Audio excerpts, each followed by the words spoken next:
am calling the meeting, the December meeting, as it would be now, of the Common Council of the City of Platteville to order. It is December 15th, and we are holding this meeting via Zoom with at least maybe one person in the council chamber. That's you, Adam, right? I think that looks like it. Jody, are you there too, or what? Oh, Jody is not. Doug's here. He's hiding in the corner. Oh, Doug's hiding in the corner. Okay. So, Candace, we'll start with roll call. All right, can everybody hear me okay? Okay. Barbara Doss, Here. Ken Killian, Here. Robin Klein, Here. Isaac Shanley, Here. Eileen Nichols, Here. Kathy Kopp, Here. Jason Arts. Yes, here. Okay, and the first item on our agenda is the consideration of the consent calendar. The following may be approved on a single motion and vote due to their routine nature. We have the council minutes from November 24th, payment of bills, the financial report for November, appointments to boards and commissions, and tonight I have two. Angie Donovan to the Board of Appeals Zoning, and Suraya Strobel to the Parks, Forestry, and Recreation Committee. I hope I did okay on Suraya's name. I think it's Soraya. Suraya. Very nice, because I actually looked this up and had the internet pronounce it to me. So I was practicing, and that's the way the internet pronounced it. Perhaps we'll have to send in a correction. I thought, I don't know how to pronounce this, so I'm going to take some time. So I apologize then. Licenses, we have 1 and 2 year operator licenses to sell and serve alcohol, taxi driver licenses, a taxi vehicle license, and an animal establishment license for a private kennel to Dan Witch. Is there a motion?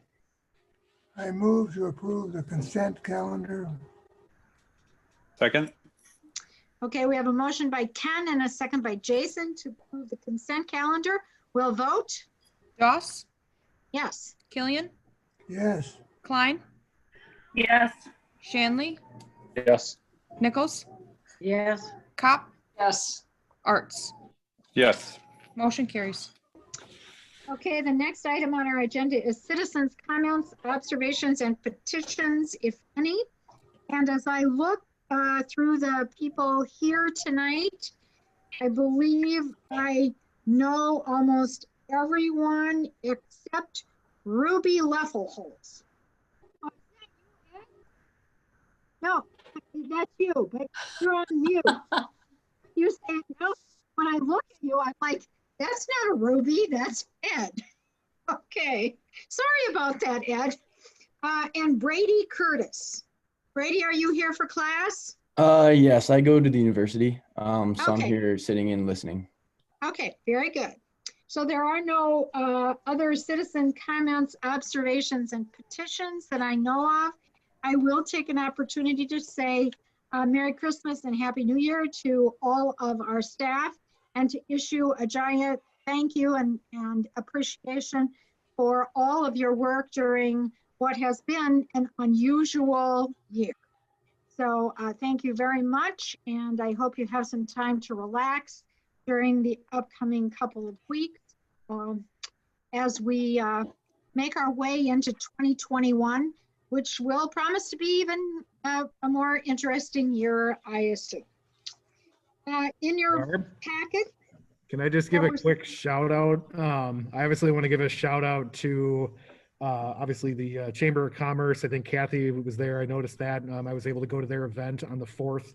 And obviously that was great for our community. And I think they did a really good job of, creating an event that could still be social distance, but allow people to see the lights and to see everything. And also obviously to Eric in our museum.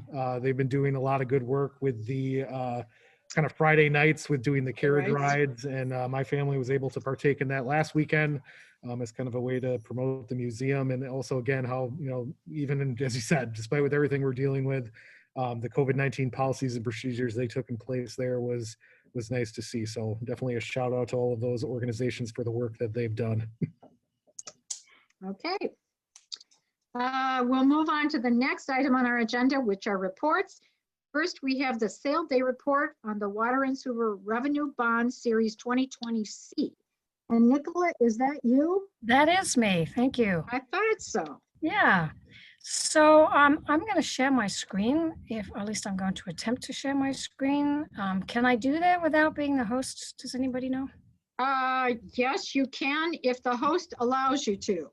Okay. So who is being the host tonight? City Communications, is that you, Jody? Well, that would be Nicola Or- and I, since we're both under the same account. Well, somebody allow Nicola to share her screen. Okay, I'm going to, I think I can do it. Okay, can you see the report there? Okay, good. Okay, so we had authorization from the council to issue revenue bonds for the water and sewer utilities. That is Series 2020C, meaning the third set of bonds that we issued this year. We did a street reconstruction bonds, and we also did a refinance bonds. And so this is the third bonds that we've issued. And you can see that this is the sale day report, and the actual sale date of these bonds was the 2nd of December. We were going to have this report on the 8th, but we postponed our meeting till today. And so I'm just going to let you know how things went with the bond sale. And so you can see that the total principal amount of the bonds was $1,420,000. And when we get a little further into the report, we'll notice that that is actually downsized from what we initially thought we were going to need to borrow. You can see here that the low bid was 1.4691%, and the high bid was 1.6699%. And that created an interest difference between the low and the high bid of $31,000. The low bidder was Bach Financial Securities, who have actually been the successful bidder on a number of our bond issues over the last 3 or 4 years. And you can also see here that we maintained our AA- rating with S&P, which we were very happy about as well. So moving down in the report, here we can see a summary of the bids and the bidders that we received. Getting 5 bids is considered to be a very healthy number of bidders. Again, here is Bach Financial Securities' actual bids with the percentage rates. And then if we go to the next page, we can see that we also received bids from Bernardi Securities, Baird, Bankers Bank, and Northland Securities. So this table, I won't go into detail here, but here you can see the other debt that we have outstanding for the water and sewer utilities. And then if we move to the next page, we can see an actual comparison of what was estimated. These estimates were provided to the council and the Water Sewer Commission prior to the sale. And that's in this column here. And actually these 2 columns are identical, so you can just concentrate on this one. And then over here to the left are the sale day results themselves. So you can see here that the total borrowing for the Water Sewer 2020 CIP projects was $1,350,000 of needed funds to pay for those projects. But that does not include the cost of issuance. So we knew that the total bond issue was going to be higher than the $1,350,000. You can also see here a calculation of the required debt service reserve fund that we needed to have on hand.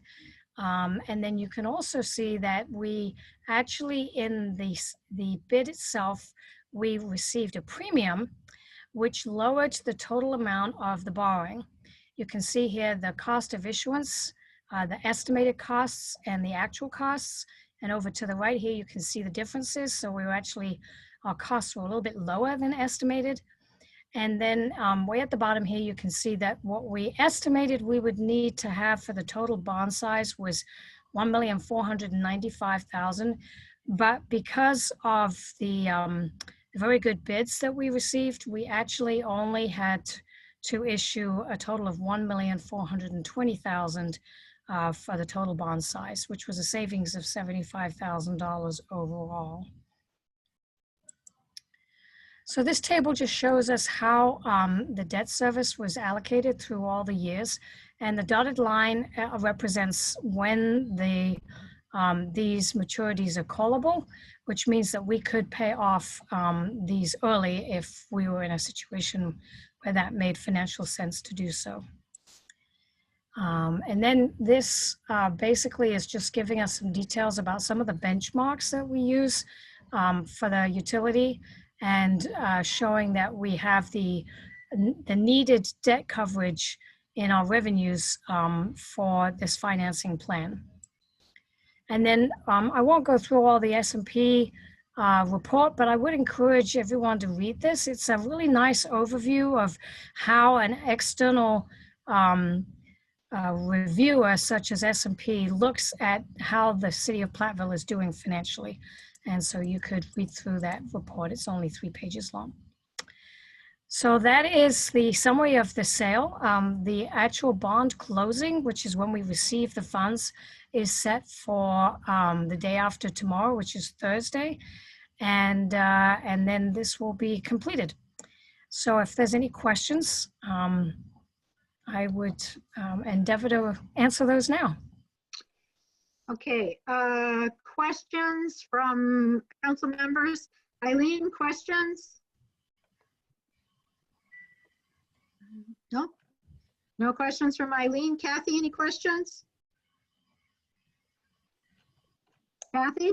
No, I'm just happy to see that we came in under the estimate by $75,000. Very nice. Ken, any questions? I think Ken. Isaac, any questions?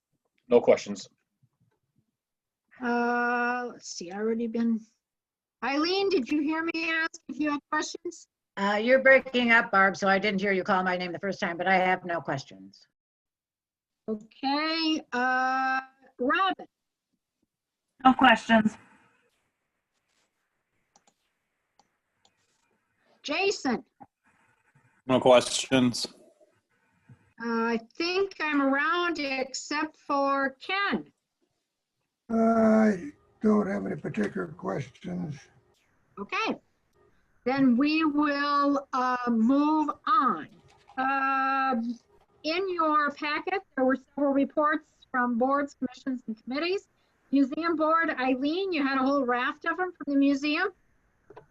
No, just that keep in mind that all the activities that are going on in the future at the museum, besides what's happening now with the beautiful carriage rides, there will be the Leasing program, which will start at the beginning of the year, and all that information is available on the museum website. So I encourage you to look, because there's a lot of information. There are also some activities for young folks right now, and you can buy a box for $15 and get all sorts of fun things that you take to your house, and when you're home for Christmas, you can work on some of those things.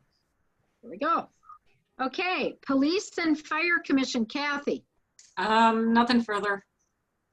Public Transportation Committee, Robin. I don't have anything to add. And Zoning Board of Appeals, Isaac. Nothing to add. Okay, other reports that were in the packet were the Water and Sewer Financial Report, the Airport Financial Report, and the Department Progress Reports. Any questions on any of those? This is Robin. I should have added one thing that I could think of, if I could.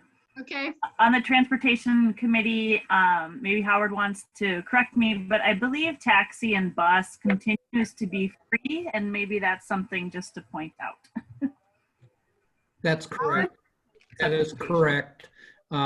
Based on CARES Act funding, we are going without fares at least through the end of June coming up. And that's taxi too? Taxi and bus, yes. Okay. Thank you, Howard. Okay, any other comments or questions? Otherwise, we'll move into our action items. The first of these is Resolution 2030, which is the 2021 fee schedule. And I believe that will likely be Candace. I can take that. Give me just 1 second here.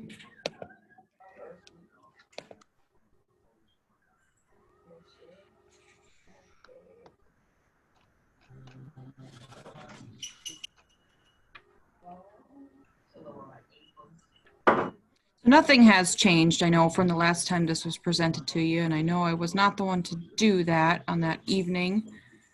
I do know there was some question, I think it was answered, but I know there was some question about the background check fee. I just wanted to reiterate that that was not something that was new, and that we were doing that last year as well. I just simply put it on a different location on the fee schedule so that it wasn't only associated with certain applications or things that, you know, like it wasn't just associated with the licensing for alcohol and stuff, that we could also apply it to other applications. So I just wanted to reiterate that as well.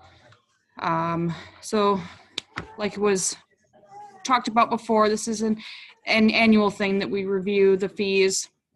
I send out notice to all the department heads asking if anybody is needing to update fees, change fees. What was sent back to me was, as you can see in the report there was an addition of the dog grooming license fee. That's something we haven't had in the history of Platteville, but that's now a part of, it's on the same application as our kennel, as well as the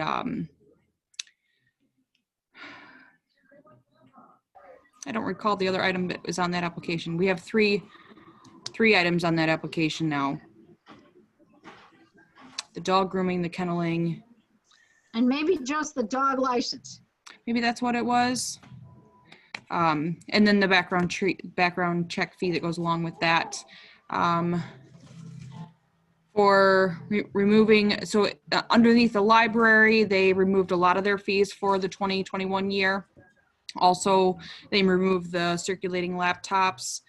They're no longer having those available. And then the cleanup of just the general admissions layout for the museum, just to make that a little easier to read for people. And then our big one really that was updated would be for the Broski Event Center that we didn't have before. Just kind of updating those things, as well as the campground fees underneath the Park and Rec, and then the addition of downtown reserve parking fees. So any questions revolving around any of those items, or anything else that you may have seen in the fee schedule that kind of stuck out to you? You're breaking up. What was that? Yeah, I don't know what the problem is. I heard from Ken and I think Barb Doss. Isaac, any questions? No questions. Ken, any questions? This damage deposit, is that a new fee or increase, $250? Or the Broski Center? It's page 11. Yeah, that's the Broski Center. So we traditionally had a $50 damage deposit only when there was alcohol. We are going to be charging a $250 deposit just because of the, frankly, the cost of the building. I mean, if $50 doesn't go too far in a building the size of the Broski Center. So ultimately, your renters are responsible for whatever damages they cause, but that at least gives us the ability to hold something, to keep it, make sure things are cleaned up, and items are returned in good condition. As far as the shelters, that's the same $50. Do I have that right? Yes. Okay. Okay, Kathy, any questions? No. Jason? No question. No. Eileen? No. Robin?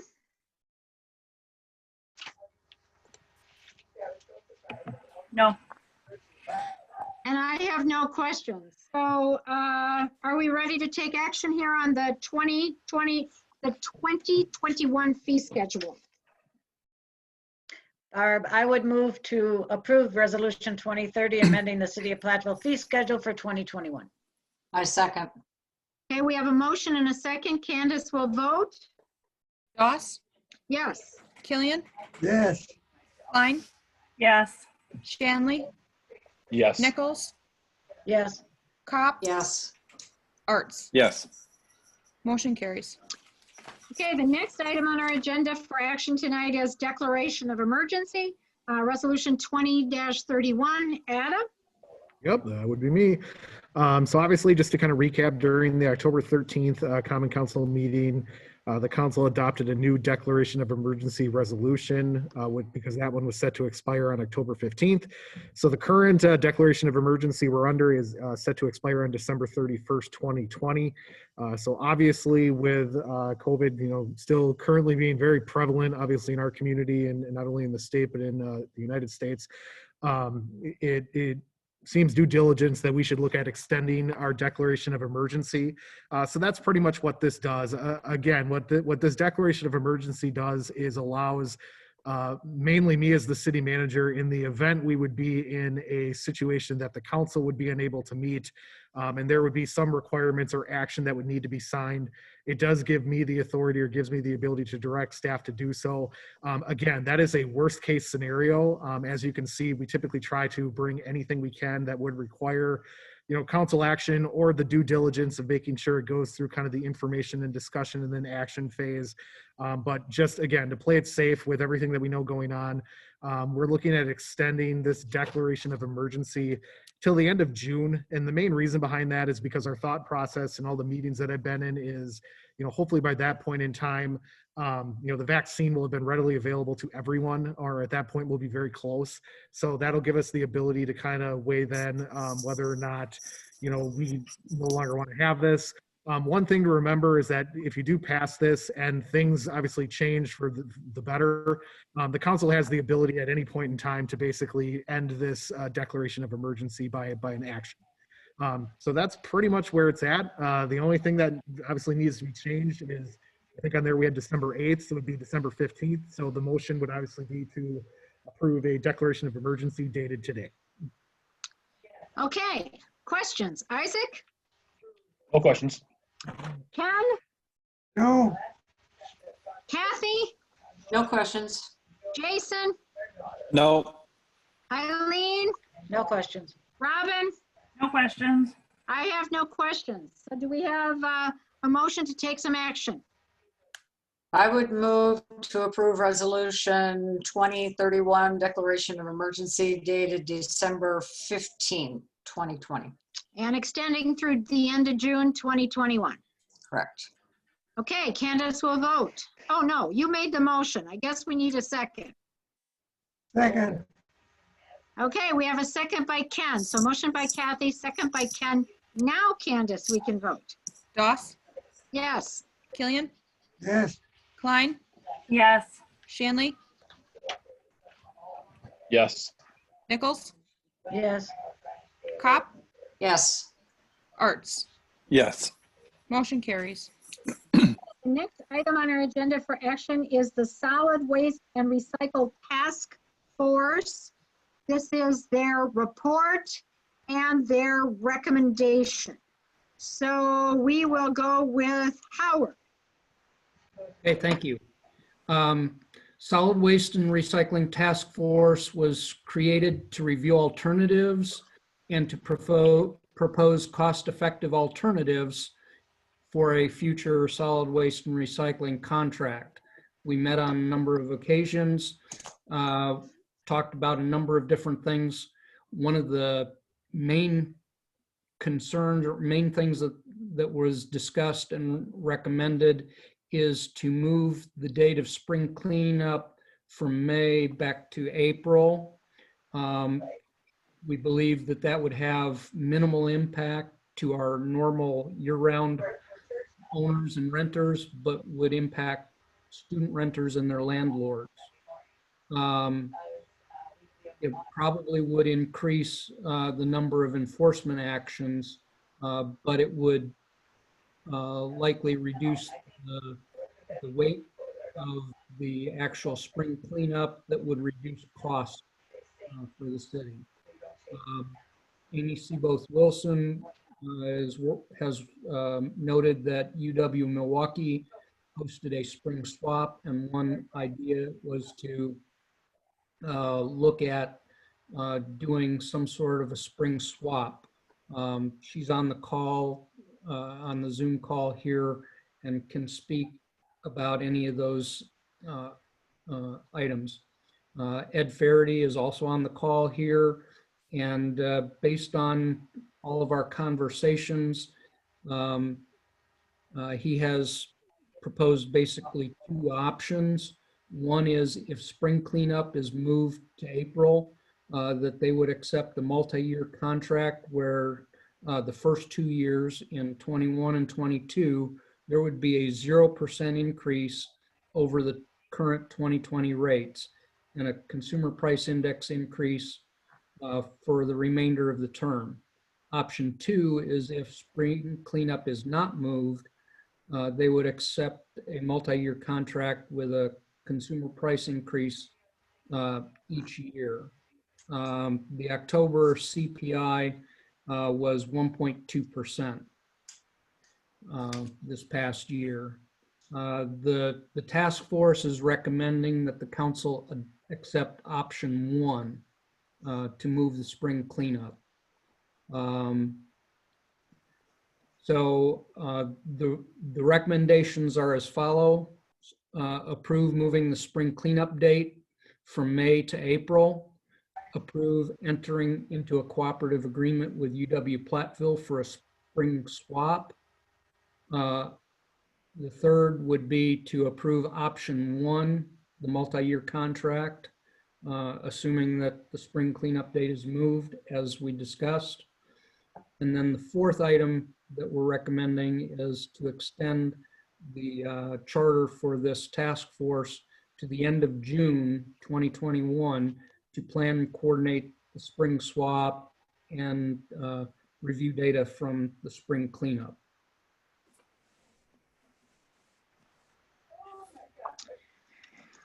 Okay, I see there are others in the audience that have, or in the Zoom meeting, that have some association with this task force.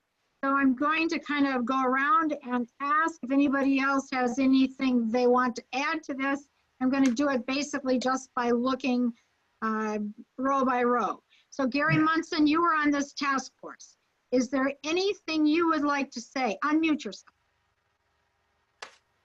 Unmute, yeah. Unmute yourself. All right. In addition to holding down financial costs, one of the purposes is to reduce the total amount of waste. And by when we think of with the spring or the swap, we could reduce the amount of material that goes into a landfill. Okay. Robin, you were on this task force? Yep. I guess I've said it before, I reiterate it. I feel like Ed comes to the conversation with honesty and openness and a real intent to help the city save money, but also practical conversation about how it'll affect his staffing or waste demands, while he seems to have a real intent to keep garbage out of landfills despite his business, right? Or maybe because of. And so I feel like we were able to have a really thorough conversation, everyone coming to the table with common goals. We hashed over the impact that this might have on landlords with genuine concern, but also really wanting to keep the city's finances in mind and whose responsibility it is to cover which costs, and ultimately that goal of reducing waste. So I would definitely reiterate the recommendation by the task force, and the recommendation to go into that swap, I think will be potentially a really neat tradition within the community that could build, you know, non-COVID, hopefully this is year after year, a community event that people really enjoy coming out to, so. Okay, I also believe I see Amy Seabooth Wilson. You were on this task force. Yep, thanks, Barb. Thanks for having me, everybody. Howard did a great job overviewing what we've discussed. I'll just jump in to add that at UW Platteville, I work in waste minimization. And over the years, we've been doing a lot to keep waste out of the landfill, including we resell a lot of unused goods every year, which then help pay for our waste programming on campus. We do move out events that keep literal semi-truck loads out of the landfill from the residence halls every spring. We do them in the fall as well, but not as many people move out, so there's not as much of a collection. We do composting. We composted 90 tons of food waste last year, which saved campus a sizable amount of money in landfill fees.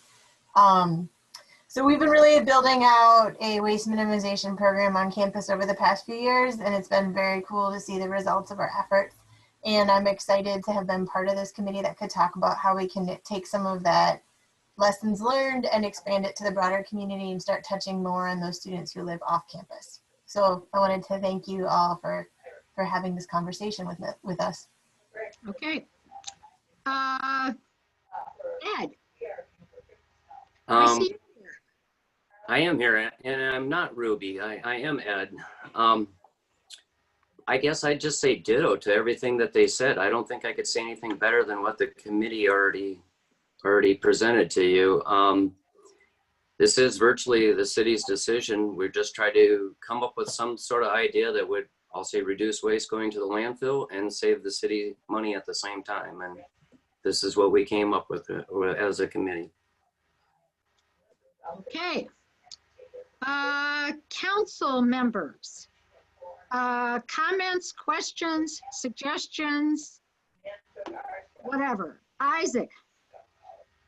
None. Ken. Okay, as I understand it, this swap is supposed to reduce the amount of material going to the landfill. Now, there'll still be, as I read it, there'll still be material left by the landlords and in particular the renters, so they'll have to pay that fee as a separate fee. So that still means material going to landfill. Is that correct? So that's not a cost to the city, it's a cost to the landlord and the renters. Yes. Okay. We're looking at shifting those costs, but if we do a spring swap, we are hopeful that a lot of that, instead of going out to the curb and being disposed of, anything that's usable and in decent shape can be swapped for the new renters to minimize what goes out to the landfill. Now, as far as thinking about renters, and the university is going to hold this event, the swap, are the students themselves that live on campus going to be involved in swapping, doing the swap? Because if they have to move out of the dorm, then they have to take things home. Is that correct? Years ago, they had, for example, bunks made out of wood. I don't know if they do that anymore or not, but at that time, that was back in the 80s, they had to take down the bunks and get rid of the wood. So how does this involve students living on campus in a dorm? We'll let Amy talk about this a little bit more. So maybe, perhaps, Ken, you're referring to the bed rental program. Residence Life rents out beds and students are responsible for returning them to a central location, I believe, every spring when they move out. And so there's a check-in, check-out process to make sure they haven't damaged the furniture. So that's part of what you may be talking about. We don't see a lot of furniture in residence halls for that reason. We see some futons and side tables, for example, but not much. And so what we do on campus is we put bins, like large gaylords, out in the front entrance to all the residence halls for about a week. They're out right now, actually, as fall move-out's underway. And students are invited to put small household items and food items in the special food bin, unopened. And we come around and collect it all and then donate it or resell it in Pioneer Restore, the campus thrift shop. So what we're imagining if we do the spring move out is we'd continue to do that the same way we already do, that students who live on campus can put their items right in the bins in their residence halls. And again, we don't see a lot of furniture with on-campus students. And then what Milwaukee actually did was they took those small items and they sorted them and they brought them to the location of their swap event, which helped attract a broader audience because the people came looking for clothes or other household items. And so Milwaukee's event was pretty popular because they had a nice mix of those small household items, plus people from off campus delivering larger items like couches and beds. Howard alluded to this just a little bit. Milwaukee had over 1,000 people come that day. They lost count because it got really busy. They were open from 10 to 3 p.m. and they basically had nothing left over. Even the things that they thought were going to have to go to like the recycling program, like clothes for Goodwill that weren't wearable anymore, got picked over and people took them. So their event was very successful from the standpoint of keeping things out of the landfill. And we may not be at that capacity, but I think with the mix of those small items from on-campus housing plus off-campus furniture, we would have a pretty great event. That was a long answer. Yes. Ken, does that answer? Did they find that there'd be items such as, say, a waffle maker that doesn't work and things like this, you know? Who's going to get stung on something that's put in the bin or whatever you call it that doesn't work? Yeah, this will be the first year we'd do it, so we'd find out. But in the collections that we typically do, we don't get a lot of broken items. People have been fairly conscientious of keeping broken items out. And I'm thinking that if this is an off-campus event that people have to pick up stuff and take it to, they'll be intentional about taking large items, but I doubt they'd take small broken items. And then we have also talked, the details would need to get fleshed out, but if an item, when people arrive at the event, we'd have people basically checking them in, and if an item clearly looks broken, they would have to put it in a landfill bin instead of the donation bin. So there's a bit that we'd have to sort out to all of this, but we really haven't found a lot of people dropping off broken items at our collection events to date, and we've been doing it for 5-6 years. Thank you. Kathy, questions, comments? First, a comment with Ruby Leffelholtz here. You weren't at the meeting, at our last meeting when we discussed this, first started talking about it. And I just want to reiterate that the Faraday crew was given very high kudos for their efforts. And I just think it's really important to reinforce that to you. And I'm very much in favor of that first option. I appreciate the efforts to try to alleviate what goes into the landfill, cost savings to the city. The one thing that I would like to maybe explore a little bit is how we best work with the landlords. I mean, most of those landlords have leases signed through the end of May. Having been one for a long time, it's sort of like midstream. So, and what we talked about previously is that I think it's going to be an educational process with landlords and tenants. But with coming from, you know, the environment, I think so many people have a good understanding of the importance of that.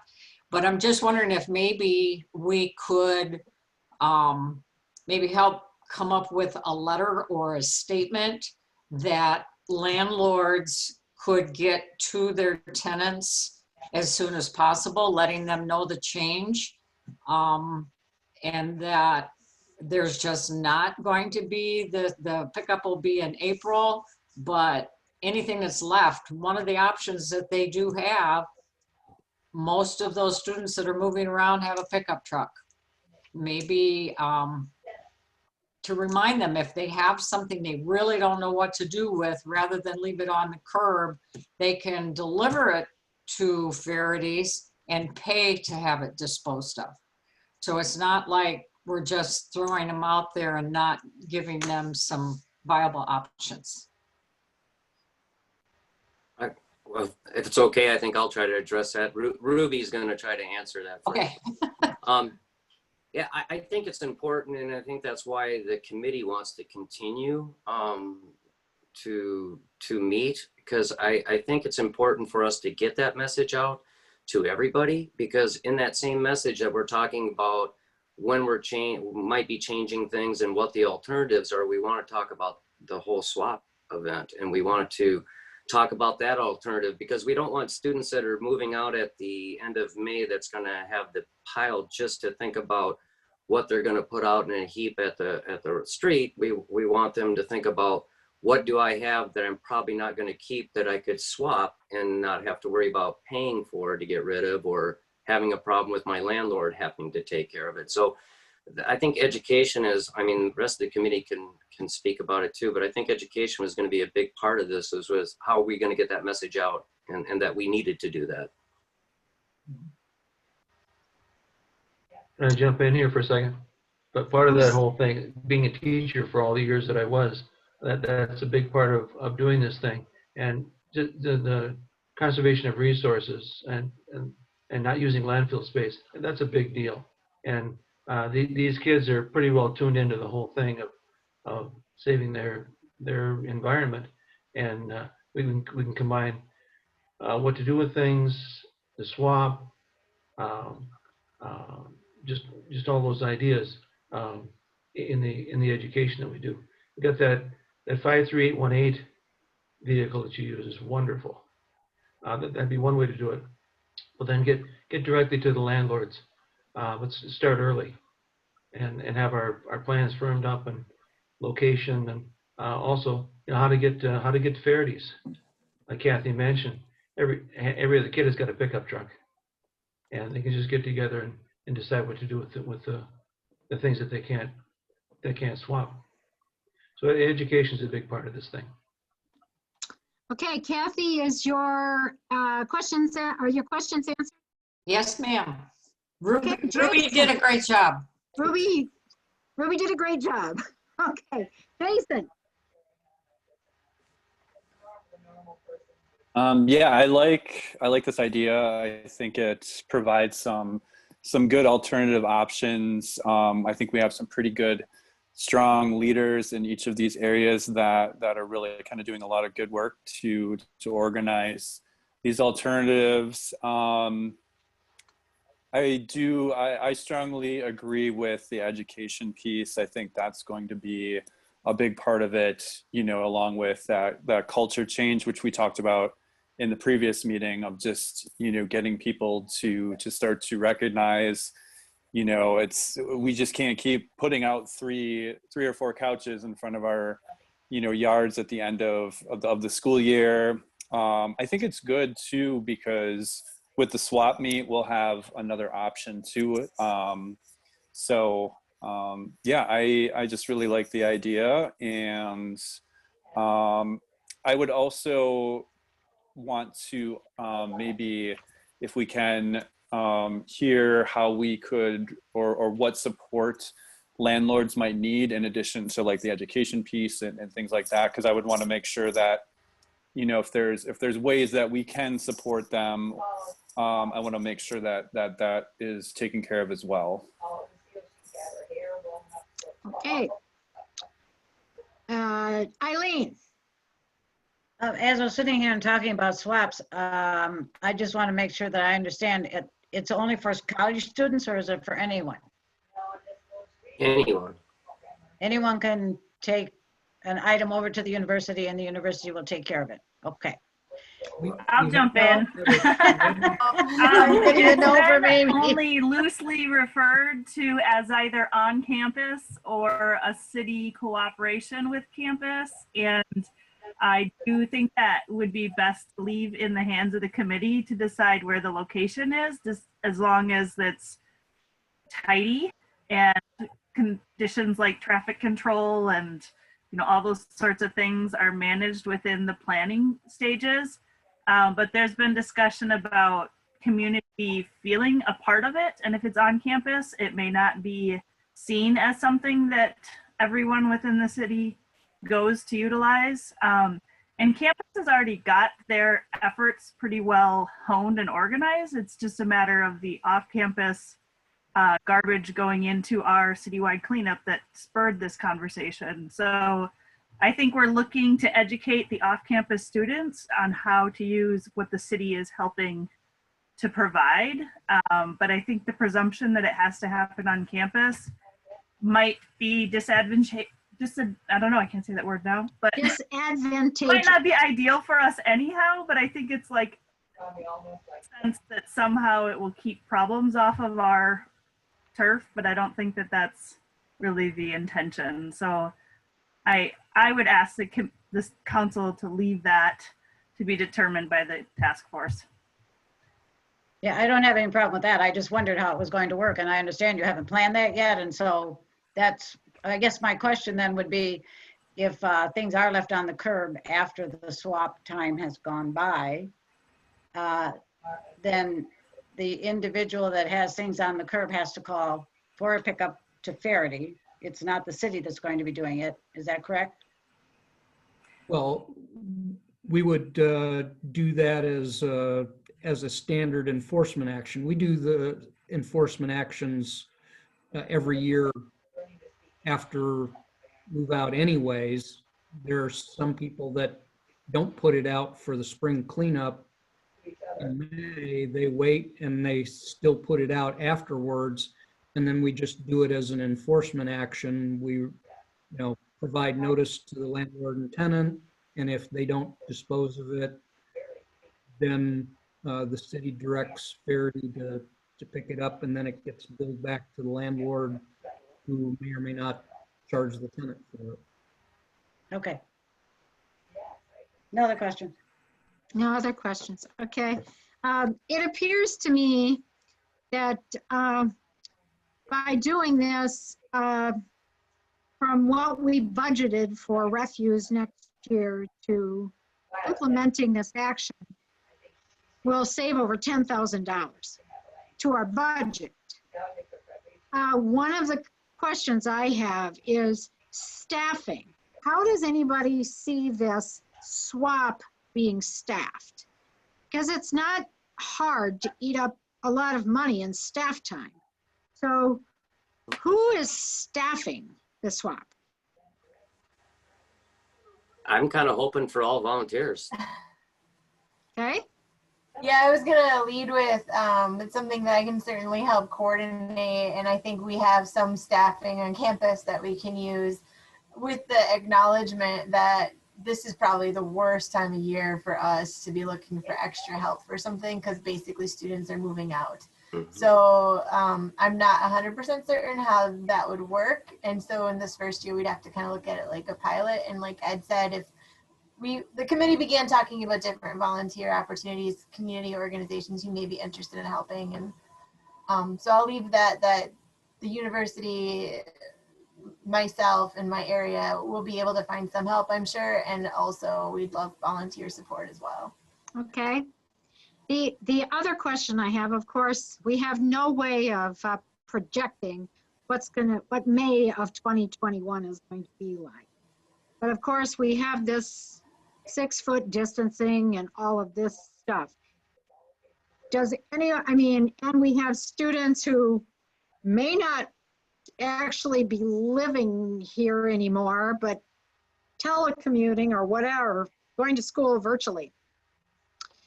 Have you guys talked at all about how this current situation might either positively, negatively, or otherwise affect this? And We maybe, really yeah, we haven't had a huge conversation on that. We are doing the on-campus. We did not do our on-campus pickups last spring when we weren't very aware of what coronavirus was and how it spread yet. We did resume the pickup program or the move out program for this semester because we have more comfort and we know more about how the virus spreads. Obviously there's less students living on campus this spring. So I actually think in some ways that makes this like an easier start because it's not going to be quite as busy as I would imagine maybe a non-coronavirus year might be. I don't know if Ed, do you want to add to that?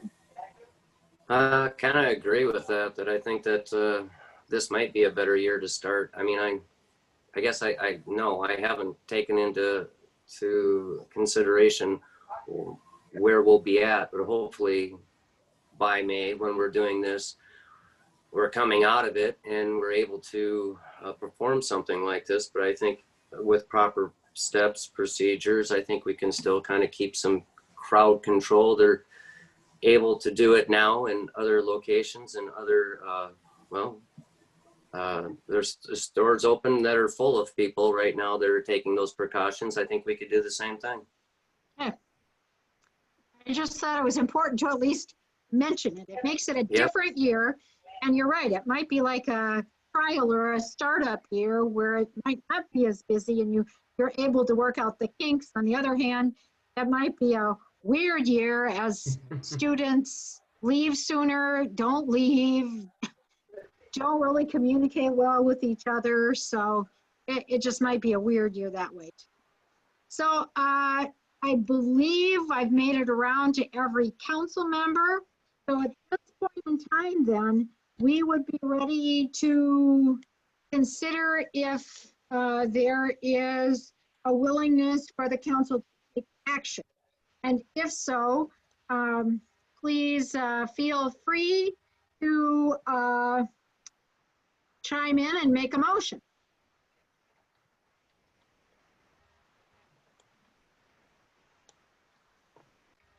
Well, I move we adopt option 1. Okay, so option 1 includes moving the spring cleanup to April, a multi-year contract with Faraday for 21 and 22 with a 0% increase, and after that a CPI increase for the remainder of a term for up to 5 years. Does it also then, Ken, include are you going to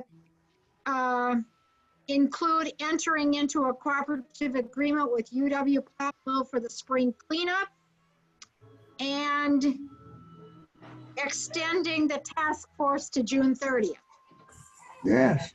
Okay, so Ken is actually suggesting we take the staff recommendation and the second page of this all in one motion, approving moving the spring cleanup, approving entering into the swap, approving the option 1, and extending the solid waste and recycling task force until June 30th. Do I hear a second to Ken's multi? I would like the second. Okay, so Robin makes the motion, or Robin makes the second. So we're voting on the whole package at once. Everything. Candace? Doss. Yes. Killian. Yes, I thought it was my name. Okay, yes. Klein. Couldn't hear it. Yes. Shanley. Yes. Nichols. Yes. Kopp. Yes. Arts. Yes. Motion carries. Okay, great, thank you. That saves Well- time when we do 4 motions at once. Well, Greg, Ed, and Ruby would like to thank you all and wish you all a Merry Christmas too. And we want you to be nice to Ruby. I will. Thanks, Ed. Okay, thanks, Thank you. Ed. Okay, guys, we're moving now into the information and discussion portion of the agenda. And the first item on this is a resolution about Platteville's functional classification of streets. And I believe, Howard, that's you. Yes, thank you. Just so that you understand, we did, yes, he's still here. Mr. Francis Scheffelhout from Wisconsin DOT is here to answer questions on this. But periodically, the DOT distributes a map with functional classifications of streets. There's a process that determines by traffic volume and land use, interstate highways, which we don't have, principal arterials, minor arterials, collectors, and local roads. And so we've worked with Francis and the DOT to come up with recommendations. In your packet, there's the existing functional classification map from 2005. And then we have proposed changes with a new map.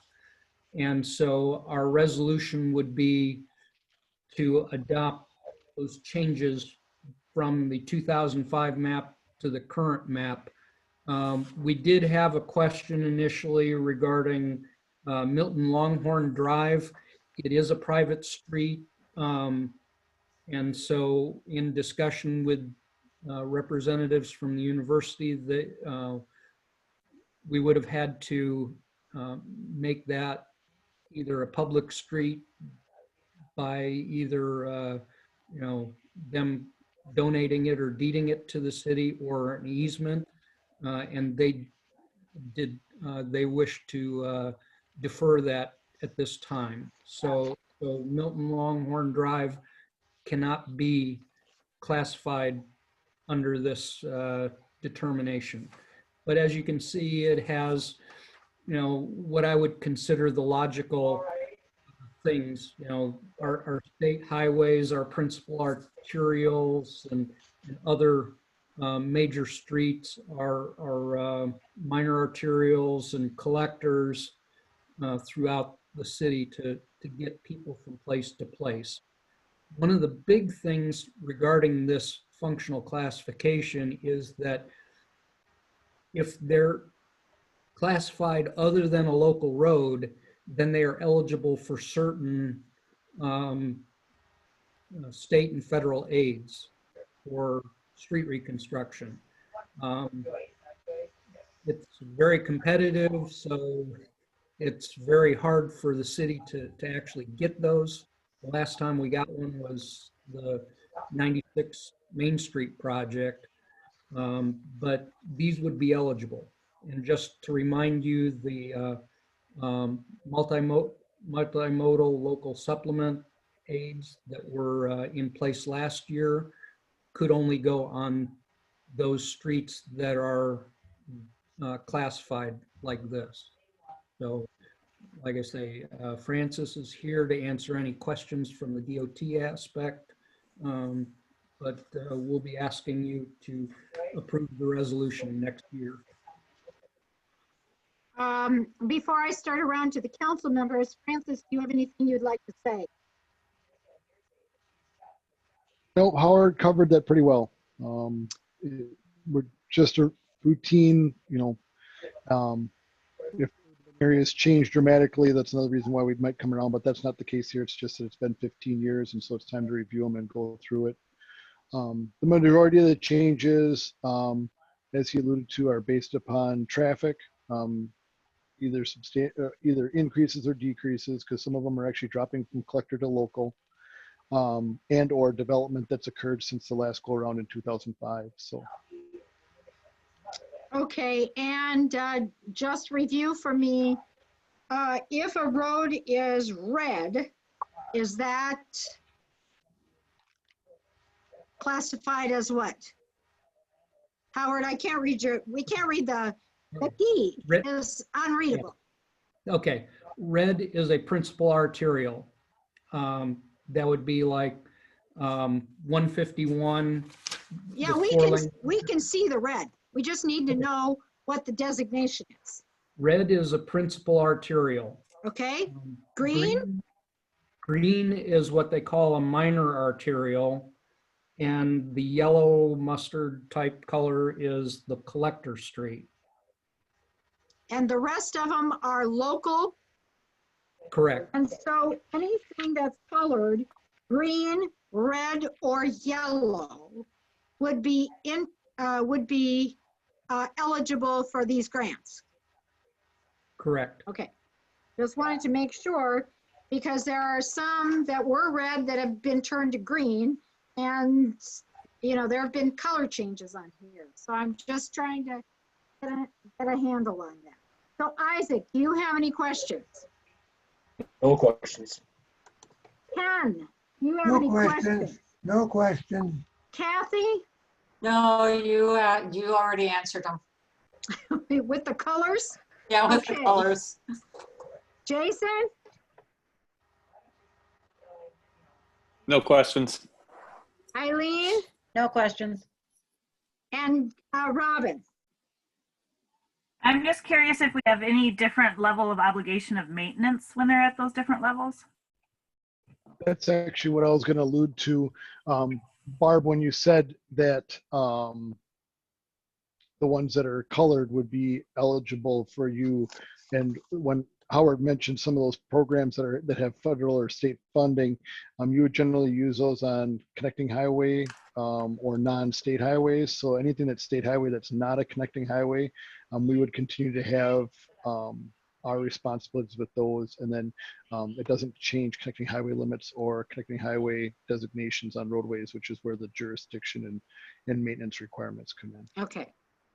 So Robin, I think the long answer to that is no, it doesn't. There is no difference in the maintenance. I mean, we don't have to maintain a red road at a different level than a green road or a yellow road. Okay. Thank you. All right, because I was concerned about Highway 80 going north to Montford being reclassified from red to green, because it seems to be, I mean, it just seemed a little strange, but I guess I don't have any reason to be concerned if there's really no difference in what kind of grant you could get or what kind of maintenance you have to do.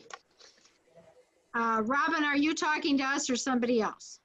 You're talking to somebody else. It's okay. All right. Okay.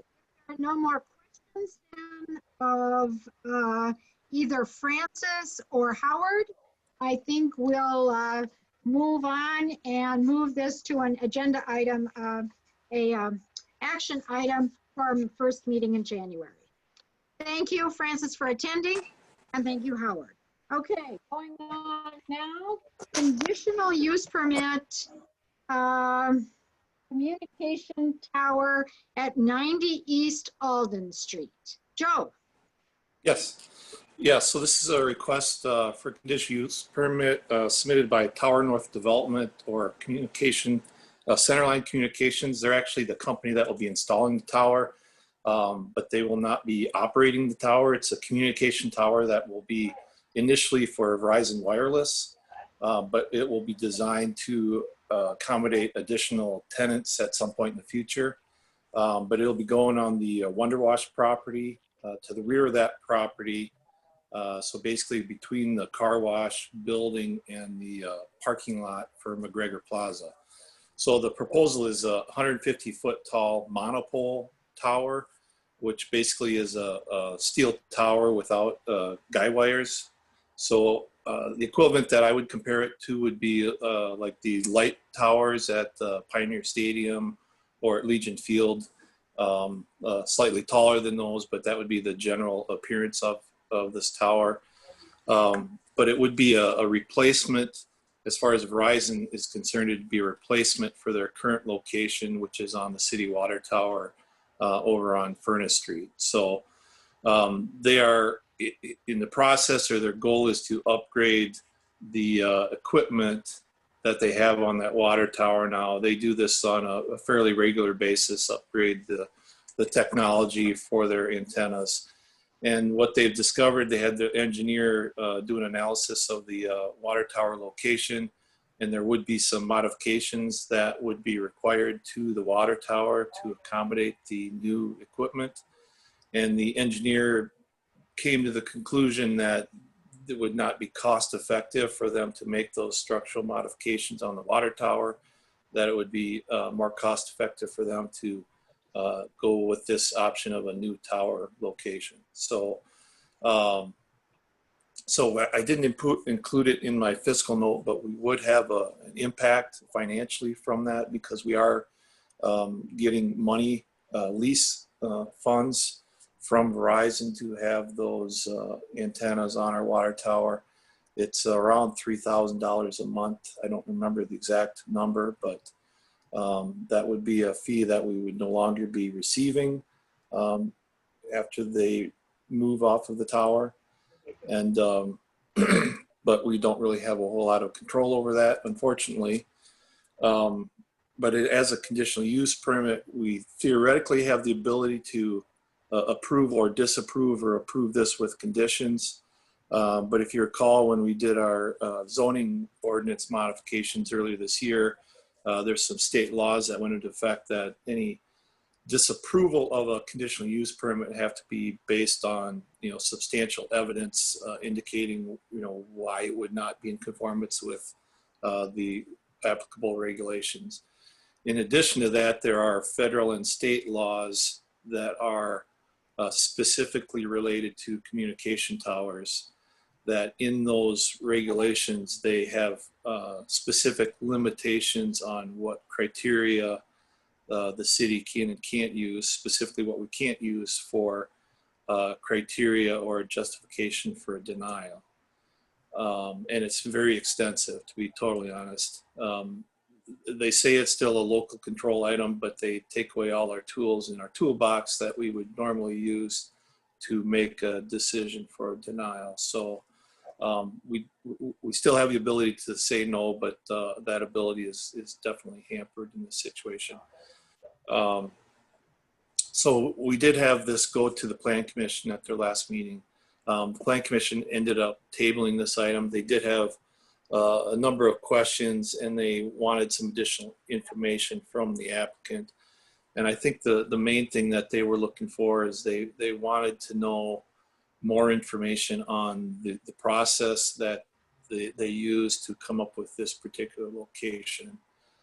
Specifically, what other locations were considered and why weren't those other locations determined to be suitable.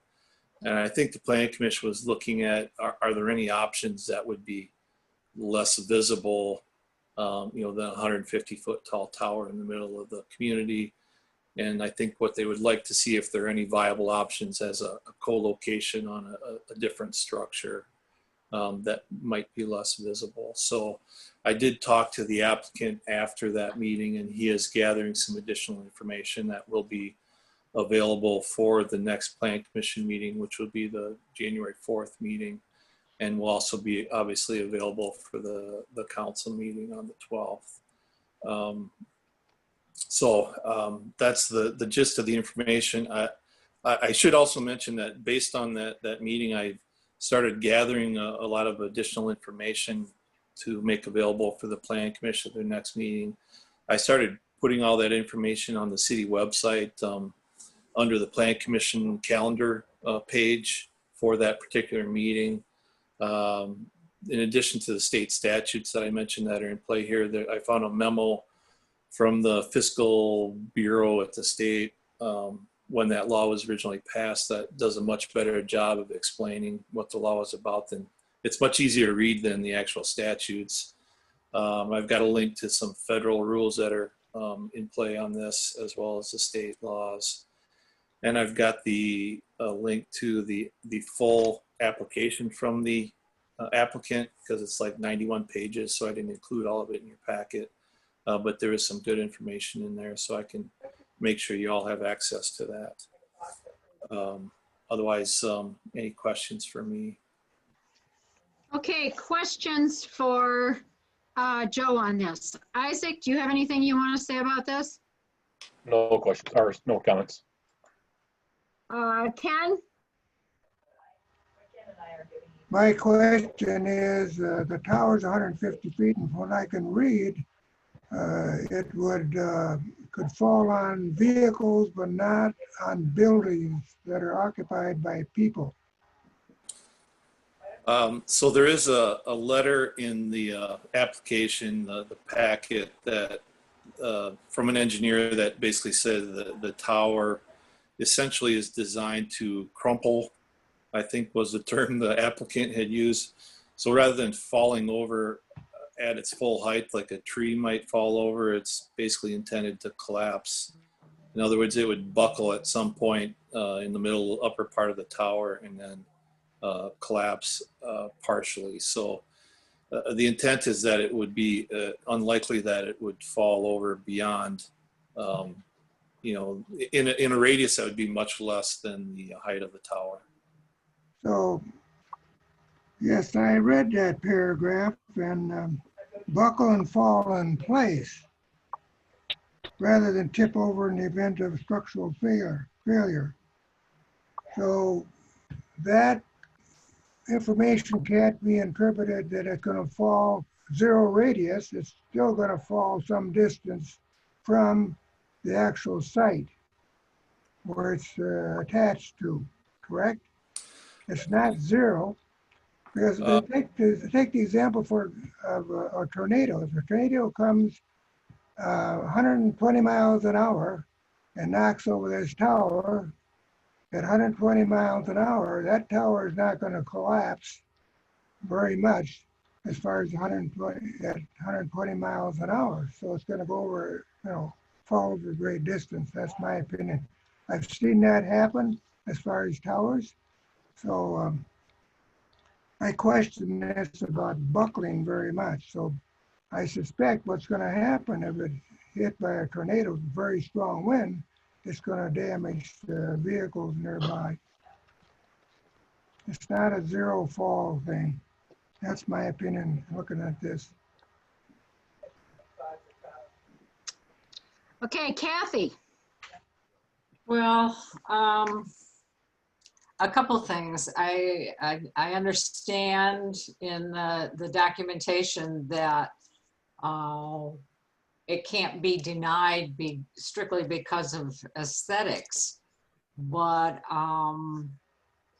based on what Joe said, I would share the concerns of the Plan Commission. Are there other viable options as far as a location? Right almost in the middle of a historic downtown to put a 150-foot telecommunication tower seems a little bit obtuse. But timetable, Joe, is there for when they want to do this? If there's going to be a loss to city revenue eventually, that's going to have to be calculated. And then I think I'm a very visual person. Is there, unless I missed it. There is no drawing. I would like to see a picture of what this kind of a tower looks like, because the only tower I picture is the one out on Highway 80 South. And I always referred to it as the microwave tower. Is it something that massive or much more slender? There is a drawing in the packet, but the closest, I mean, I've seen these towers in other communities, but there's actually one of this exact same style out by the city compost site. It's cut southwest of campus. Yeah. Okay. That particular tower, I believe, is 185 feet tall. So this one will not be that tall, but it'll have the same general appearance. So if you next time you go up to the compost site, you can at least get a general idea of what it would look like. But I could also provide, like I said, I've seen this exact design in other communities. I could find an actual photograph include it. And Kathy, some of your other concerns that you had there at the meeting, which Joe has kind of stated to earlier, is basically the state really does tie the municipality's hands on trying to find a way to decline or deny this request. You know, site, loss of revenue, a couple other things, you can't use those, you know. I'm on that board and try to think of some other things, how to, you know, to ask questions. And if you read through what the state has done, you know, it's almost, I'm not going to say impossible, but it's very unlikely that we would be able to find a reason to say, nope, we don't want it there. And if you did, you know, as Joe had stated in that meeting is, and I think maybe Adam may have stated it, it was the fact that, you know, call our attorney because we'd be going to court, you know, and we would probably lose. So, you know, that was, all those concerns were brought up as well. And one of the main concerns is, as Joe had stated, was the fact that what other sites did they look at and why weren't those sites chosen? And, you know, to be honest with you, look at this, basically it's going to come down to economics. So is why the site was chosen. So. Eileen, comments or questions?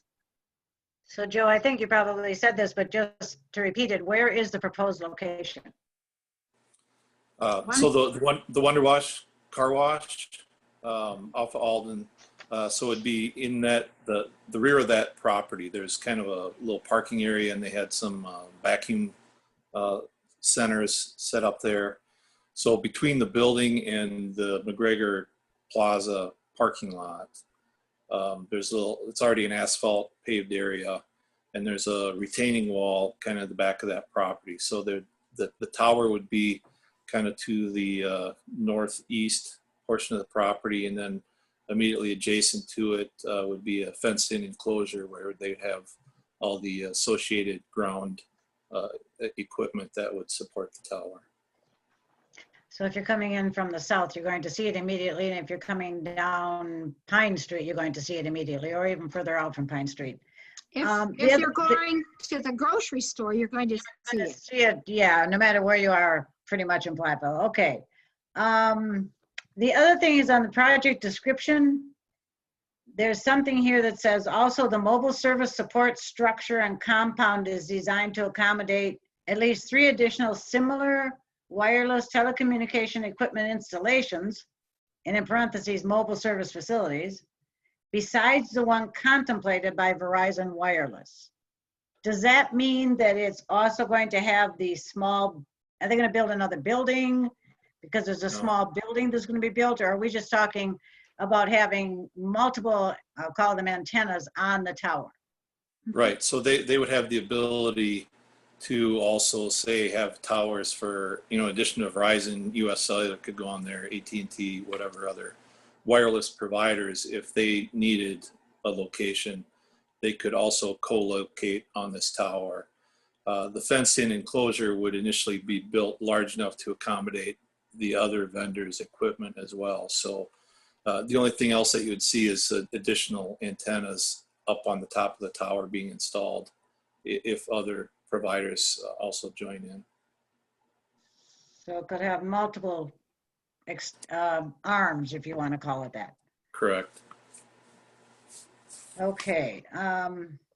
Well, yeah, I'm hopeful that we get answers back from Verizon, and they will consider.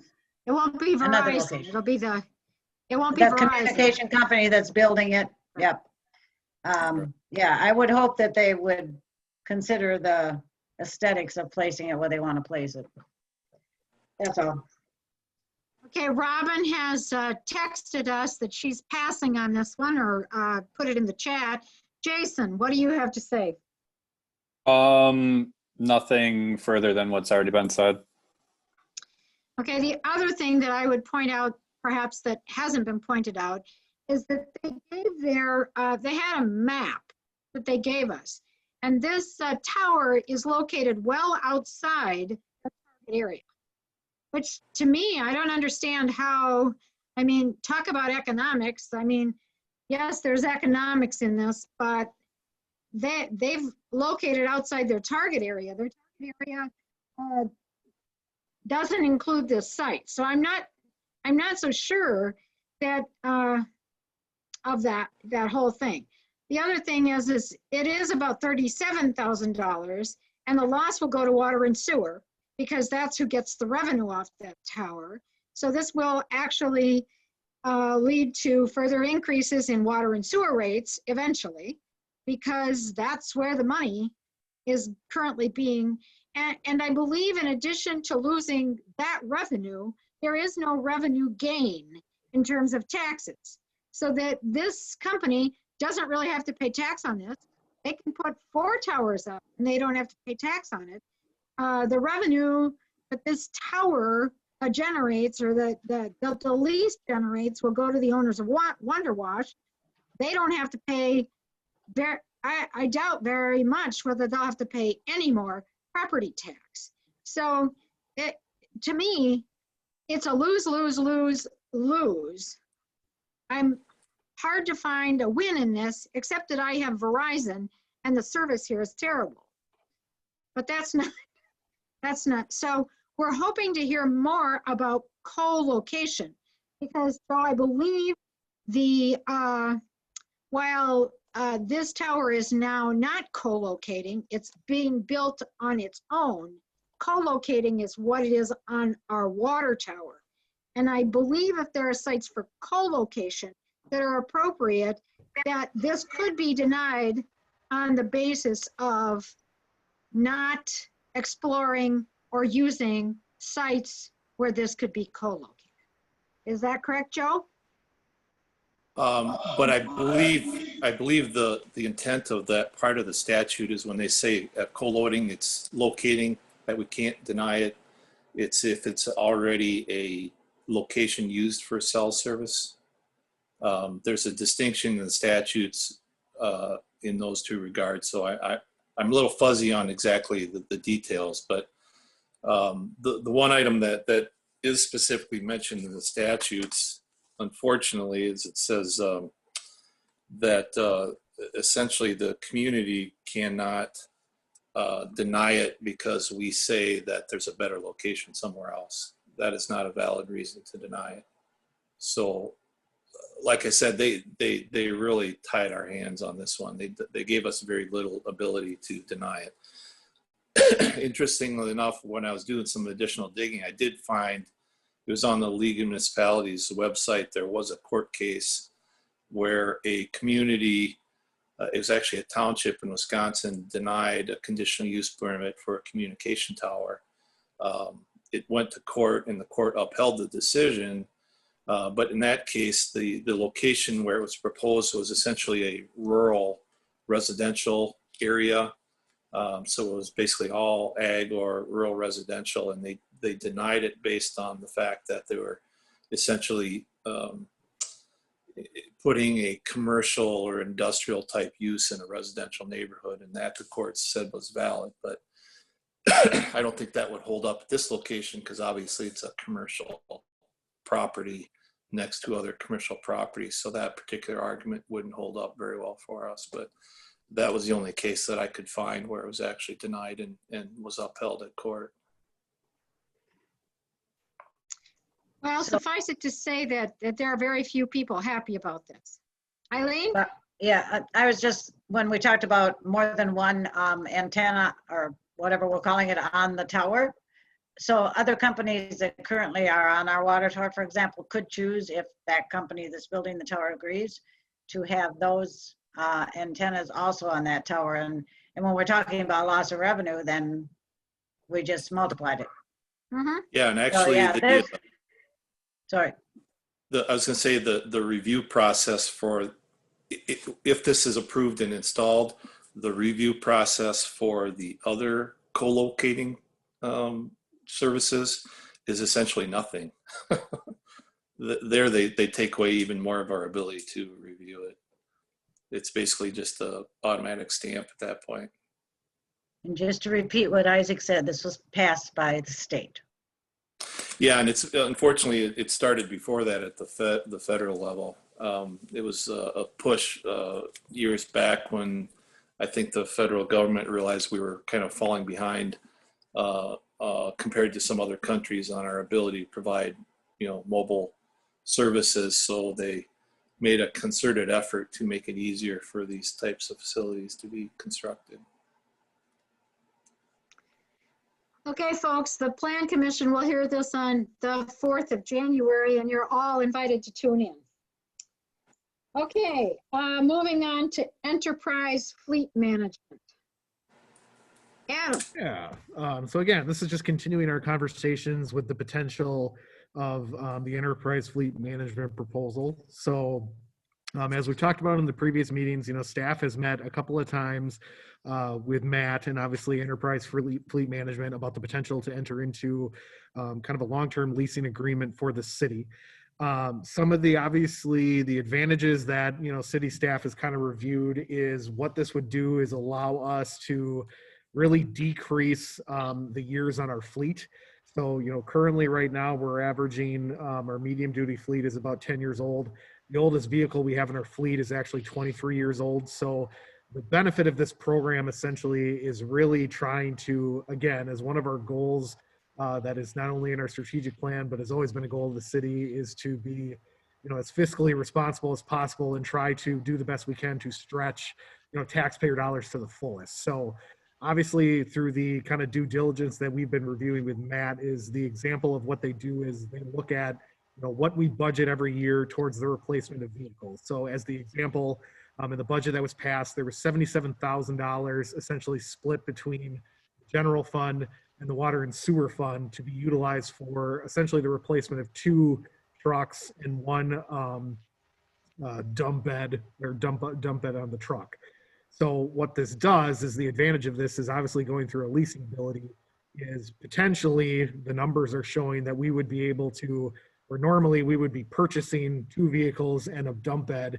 This has the opportunity to potentially get us 13 new vehicles that obviously not only increases our fleet, it allows, better safety and satisfaction because our employees are obviously driving newer vehicles with the latest technology.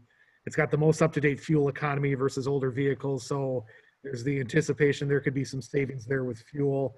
And obviously it's the financial savings that we would see due to less maintenance and repair. So our city mechanic obviously can focus on more of our larger vehicles and larger issues. And through the kind of maintenance program and obviously leasing, this then would allow those vehicles to be sent to the dealer of whoever it is, whether it's Ford, GM, or Chevy. The routine maintenance could be done by them. Any of the warranty work then is given to those local businesses. So, we did do some due diligence and research on some of the questions that we received in the last meeting from kind of council members. So I did reach out to kind of Pioneer Ford to ask them about potentially what kind of leasing programs they have. I spoke with Tim Bolt, obviously, with Pioneer Ford, and kind of the conversation that we've had throughout this is historically the city really has only been purchasing between about 1 and 2 vehicles a year. So in talking with Tim, that really is not something that, Pioneer Ford sees. They obviously bid on, but depending on the bidding process and whoever wins out on those state bids, they may, they're not seeing a vast number. So some of the concepts I had with, with Tim, or the conversation with Tim was, potentially the purchasing of those vehicles would go away, but obviously any maintenance or warranty work that would be done would be the business that they would obviously increase or seat, because we would be taking it to whoever the dealer is. That's part of the deal with Enterprise. We obviously did a little bit more work. Howard reached out to, I think it was Rundy's was the player. Howard, who'd you reach out to? Country. Coons Country, that's it. Drawing a blank. They do have, they did send us information on some leasing programs that they have. So there are similar, leasing potentials out there through other companies. I think the biggest difference I found in kind of the research and talking with Oak Creek and obviously with Manitowoc and with, the city of Ashland that we heard from the insurance company is the number one thing, or the satisfaction that you get that you don't get typically with other places, is kind of the enterprise group or workers that come with it. So the main advantage to going to this program is that obviously we get a second set of eyes as a staff that is constantly 24/7 you know, reviewing our fleet and looking at the best potential times to sell it, the best potential time to lease, you know, what vehicles currently on the market are getting that price value. And just obviously, you know, Enterprise, with being a pretty vast, you know, company around the United States, has a little bit more buying power and a little bit more selling power. So they have the advantage of obviously taking the vehicles that we have and a larger network to get a better price. So again, you know, some of the things we're just kind of looking at from the council is trying to answer any other questions that they have. You know, some of the other questions I got is obviously how many vehicles does the city actually have total in its fleet? So I did a little bit of research on that before the meeting tonight and looked at our insurance coverage that we have. So we have about 72 vehicles overall that are under the city's insurance. Now, mind you, that includes obviously all of our fire trucks, all of our police vehicles, any of the, you know, snowplow vehicles that we have, the large dump trucks, those type of things. So what this, you know, really looks at from the enterprise standpoint is it starts off by looking at, you know, some of the more smaller scale vehicles. So our trucks, our 1 tons, you know, those smaller vehicles. It does have the potential in talking with other municipalities, you know, they kind of go into this agreement. And then after a couple of years, you know, seeing whether, you know, use whatever euphemism you want, the pudding is matching, you know, the money is matching what the, you know, the forecast is showing. They then start looking at the potential of, you know, does it make sense to do the same thing with some of the other vehicles that we have in our fleet? So for instance, the police, you know, all of our 4, you know, vehicles that we have there, looking at entering into a lease program for those. So what I can see in just kind of doing a quick bare bones is we have about, you know, the original review that Enterprise did was about 23 vehicles. There's about 37 total vehicles if you include all of our kind of police and the same vehicles that are being used by the fire department that essentially could be a part of this program at one point in time. And I know the other question that was kind of asked that I did some due diligence on is just a quick brief history of, you know, what have we kind of budgeted over the last, you know, 5 or 6 years in regards to our CIP. So what I was able to find is, so in 2021, you know, we have $77,000 that essentially has been budgeted. In 2020, it was 40,000. In 2019, it was 64. In 2018, we actually didn't budget anything. And then in 2017 and 2016, we were 22 and 21. So over that 6-year period, that's about $37,000, $38,000 roughly that we have budgeted.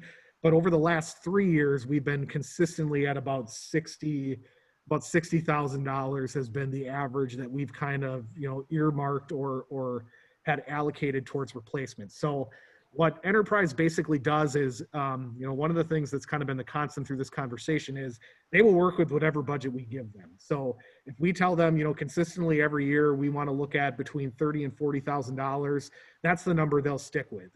Otherwise, if we tell them, you know what, our budget just for whatever reason is not looking like we're going to be able to do anything, then we don't do anything that year. You know, that's kind of the relationship that they build on, is they understand that it's a long-term partnership and looking into making sure that, you know, the decision again rests with the council and the financial stability that we're in. So that is kind of the update, I guess. You know, Matt obviously is here to answer any questions, as well as staff. So we'll go from there. So Isaac, questions? I don't know, I guess on our current fleet, how many of them have the collector plates on them? So as a joke, means we have some vehicles that are over 20 years old. So no, I've read through it. I've looked up some of this stuff myself. So no questions. Okay, Ken, questions? No particular questions. I'd like to move forward on this project. Kathy. Adam, you mentioned insurance, and maybe I missed it, but I think it's been brought up that if what the increased cost per year of insurance would be with new vehicles. Yes. So I reached out to the insurance company. What they indicated is they weren't able to give me an exact number, but they anticipated 5 to 10% increase. So how we would tackle that is obviously working with Enterprise. We would build that into the 77,000 to ensure that we don't go over our budget. So then if we have to decrease the number of vehicles, so right now we're looking at 13, we would make sure that, you know, our budget stays neutral, that we're not increasing the budget to account for that. So if that means we have to go to 12 or 11 to account for that increase, we certainly would do that.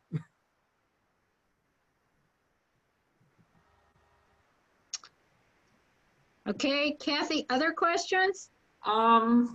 Is the, Howard, the information when you talk to Coons Country as far as their lease program, did that seem viable at all? Or you said that there was an option?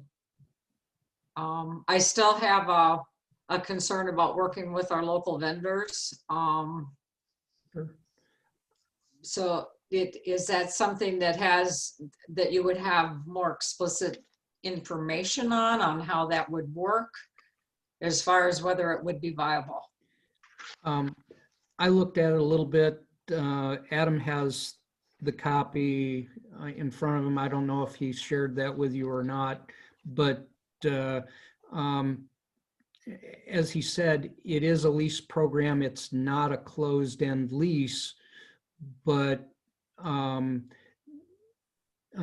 unlike Enterprise, they don't come back to you and tell you, hey, the best time to trade this vehicle in is now. They'll just keep leasing it to you until you tell them you're ready to turn it in. So I just don't see where the advantage is, of doing it locally if we can't have that expertise to help us with, the price points and the selling points.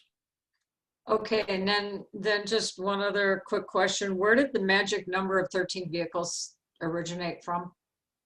So that was based on looking at the analysis of the $77,000 that we allocated in the budget. So that was kind of Enterprises using their system model and taking that money amount and kind of forecasting out, looking at the 23 vehicles that we have, what we felt would be realistic. Now, that assumption was originally based on the fact that we would be purchasing and ordering those vehicles, kind of relatively early in January.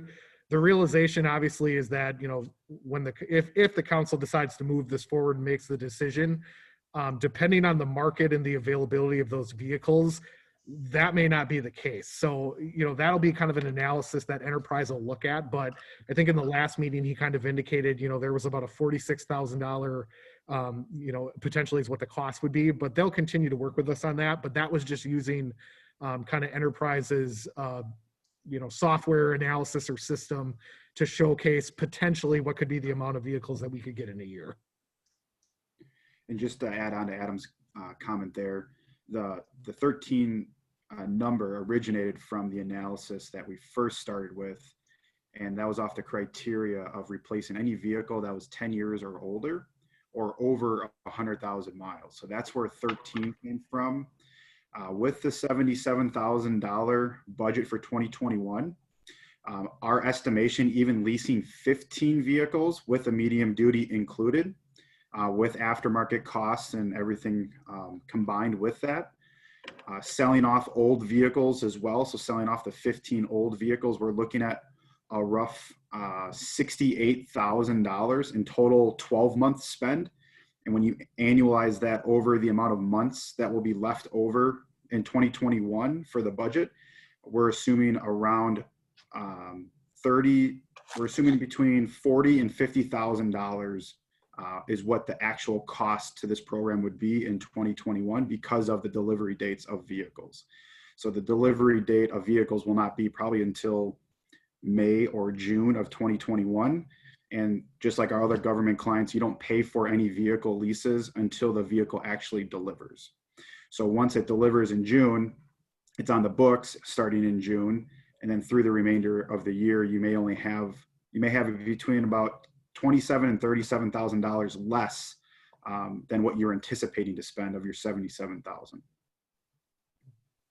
Okay, so then if we move ahead with this, does the city have a say on what type of vehicles, what make and model, so that it possibly could favor? I mean, we do have 3 vendors, local vendors, and so if warranty work or maintenance outside of that So in other words, I don't know, pick something that like, I guess I don't even know right off the top of my head who it all, but the city does have say in that, correct? Or is it Enterprise just comes and says, okay, we're gonna, here's 13 vehicles. Great question. So yes, the city does have full decision-making power on what vehicles to select, what manufacturer to represent, the number of vehicles. Enterprise is essentially your dedicated fleet consultants. So we're going to consult with you on what's the best plan of attack.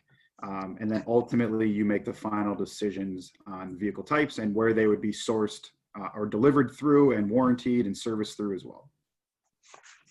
Okay, good, thank you. You're welcome, thank you. Eileen. Eileen.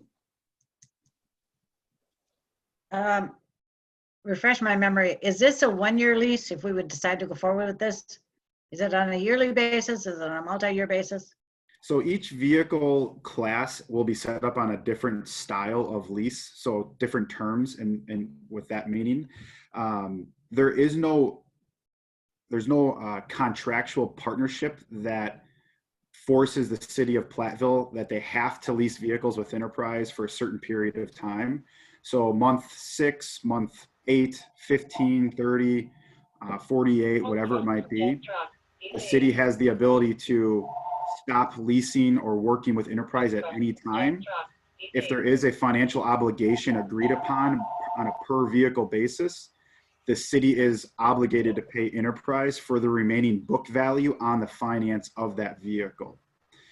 And the nice thing about the government buying power is usually from day one moving forward on that lease, you're in an equity position starting from day one from delivery because of the high government incentives and the low mileage usage government entities across the nation utilize the vehicles with. So at any point in time, you can terminate or cancel or buy out the vehicles or stop working with Enterprise. There's no partnership contract agreement.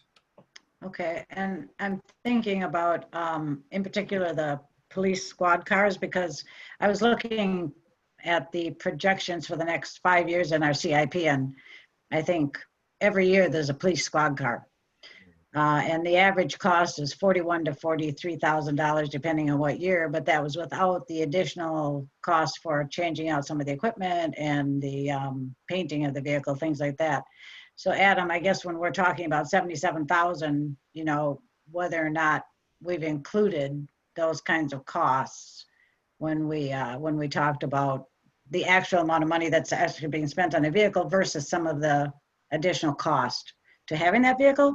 So I guess that's one thing I would wonder about when and if we decide to also include the police department squad cars in particular. I think that will change our numbers. So I guess, I don't know if there's any way to sort of look at that in advance and say, you know, maybe we go 60,000 next year or 77,000 next year, but maybe the year after that, as you said, we don't have to actually fund something, but it seems like you're falling behind if you don't be consistent in this, just like we have fallen behind already. So I guess that was the only other concern that I had. Yeah, so when we looked at particularly the, you know, the 2 vehicles that we were going to replace this year, the cost estimate was for what fully needed to be done to retrofit those vehicles so that they're drivable from day one. So our intention would be the same thing with the police vehicles, is that if we were to go to that model, it would be the same thing. It wouldn't be just the cost of, you know, 50 grand is just the vehicle. It'd be, we'd budget for, you know, we'd account for the fact that it's not just the vehicle, it's the lighting, the, you know, anything else, and the radios, everything else. It would be the all-in cost is what we would work with Enterprise on. Okay. No other questions.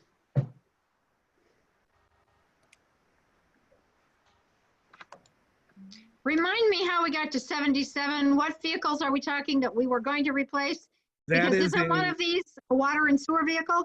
Correct. So it's a parks vehicle, it's a water and sewer truck, and then it's the dump body for a public works vehicle. 1.5. So it's $12,000 in one place, 30,000, and then must be 44 or something for the water and sewer. Okay. And that's 77 instead of buying these 3 vehicles, well, 2 vehicles in the dump box would buy 13 vehicles. Correct. It technically would get you 15, but we can work off, again, the numbers between 13 and 15. So if we started January 1st on this program with 15 vehicles, from January 1st through December 31st, or January 1st, yeah, January 1st through December 31st, it would be an estimate of about $68,334 for 15 leased vehicles. So that's cash out, cash in. So spending money on lease payments, selling your old vehicles in the first year, and then the money coming back. So in the fiscal year, or this 2021 calendar year, estimated from a 12-month roll of 68,000. Okay, Jason, questions? No, nothing further. Robin? Okay, so are we ready to move this to an action item for our first meeting in January? I see a head shaking. Yes. Yeah. Yes. I see 3 or 4 or 5 heads shaking, so this I will be on do have one question. Okay. We're working with unprecedented times in the fleet industry as a whole. So the manufacturers are obviously working through, pandemic issues, supply and demand issues. So what we are seeing are vehicle cutoffs about 5 to 6 months earlier than normal. So what's going to happen here in the next about 25 days or so, General Motors is going to be cutting off their major lines of pickup trucks and cargo vans. They can no longer accept certain vehicle types and configurations as it is, along with Ford. Their cutoffs are now early February, and we anticipate those to move up. So I am not sure if this is even possible to move it to an action item tonight to further the idea, but I just wanted you all to be aware at least of the manufacturer cutoffs and stuff of that nature in the industry. Thank you for making us aware. Yes. Wisconsin law indicates that if it's not listed as an action item, we can't take action. In fact, I worried about that last week when we took action and didn't have the meeting. I appreciate it. Just wanted you all council members to be aware of some of the nuances through the fleet management world. So. And our first meeting in January is the 12th. So awesome. It's not very far into the new year. Nope, no problem. We're going to, as Adam and I spoke earlier, we're going to work with whatever cards were dealt at that time, and you're working with the best, automotive company or automotive business in the world that can deal with, the issues that we're dealing with today in the industry. So. Okay, well, thank you, Matt, for attending again. And I think we're ready to move on to the next agenda item, which is just as exciting, sidewalk policy. And Joe, I think that's you. Yeah, I'll kick it off. Or Yep. Howard. I don't know. I guess I'll start it, and then Howard and Adam can jump in if needed. So we had some significant discussion on this already, and quite a few suggestions. Excuse me.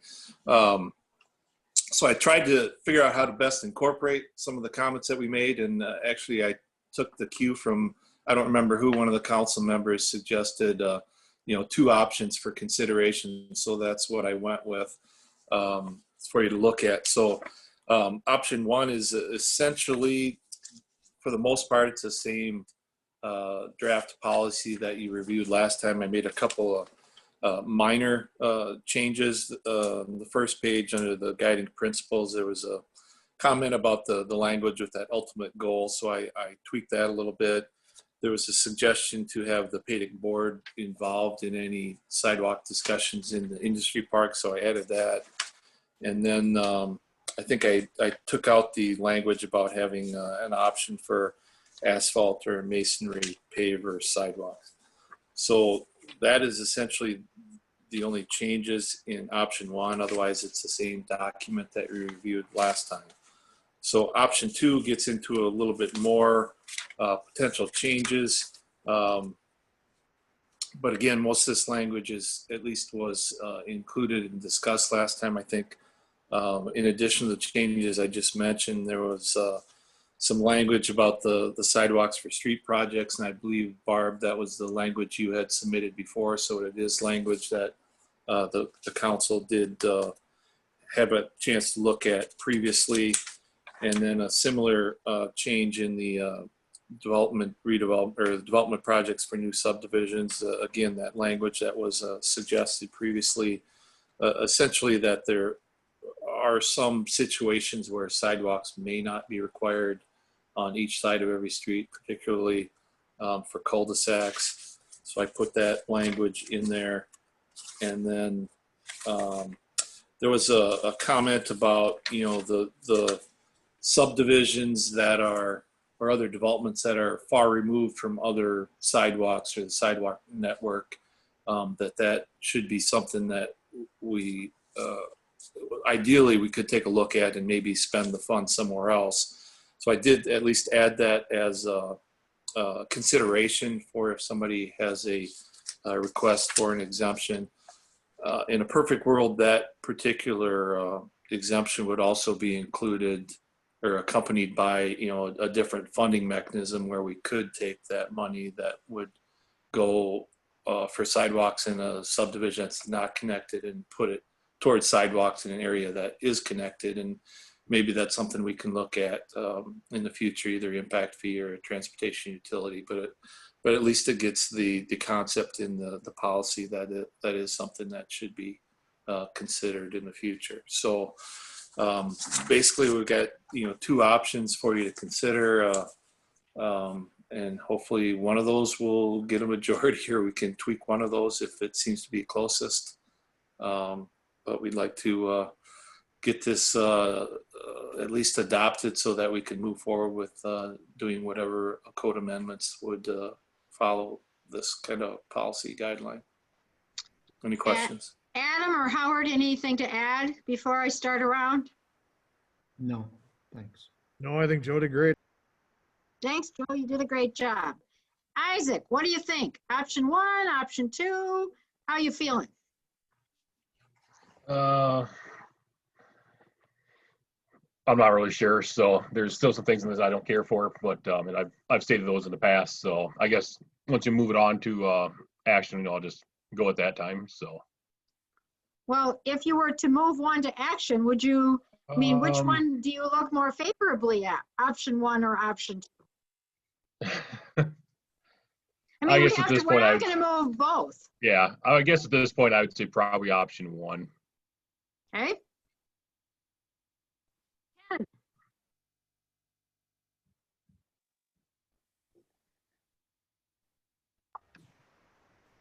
Did you call my name? I did. Okay, my preference is option 2. And I think on option 2, one comment, new subdivisions, it says sidewalks are required in all new residential subdivisions. And my comment there is some people may not want them in the new subdivision, but I think it should be stated in here that if they don't want them at the time that the subdivision is formed, they should leave enough room so that sidewalks can be put in. In other words, don't build your trees and shrubs and so forth in the street terrace, and then years later, when a sidewalk is to be put in, the people are concerned, well, you're taking out my trees and shrubs and so forth. It should be understood that the initial decision was, well, we didn't want it at the beginning, and you should have left space for the city to put in the sidewalks if they want to. So any questions on that comment? My comment being that you can leave them out of the subdivision, but please leave space in the street terrace as far as putting them in later. Okay, so you would favor option 2 with your addition? Yes. Okay. Option 2. Kathy? I'm sort of feeling like Isaac, kind of waffling between the two, but I think overall I would favor option 1. Okay, Eileen. I would prefer option 2. Jason. Like I said last time, I think the biggest thing for me is just the connectivity piece. And, you know, I just don't want, I want to have something like a sidewalk policy that is going to have more teeth and it is more enforceable maybe than what we've had in the past. But I also don't want it to be where, you know, places in Platteville that really need the connectivity, you know, aren't maybe getting redone or the funds aren't going there because, you know, maybe there isn't a plan to redo the streets or stuff like that. And then to, you know, have more of those resources spent somewhere where, you know, there really is no connectivity or it really doesn't make sense.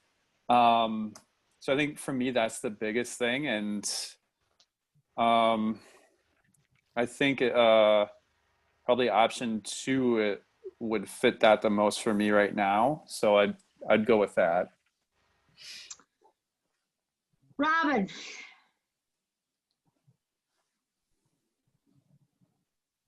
She typed in option 2. I see. I'm sorry, that doesn't pop up for me. So option 2 to action for the next time. Okay, Joe, I think let's advance this with your option 2 language and take Ken's comment into consideration in terms of how do we preserve the, what'd you call it? The street,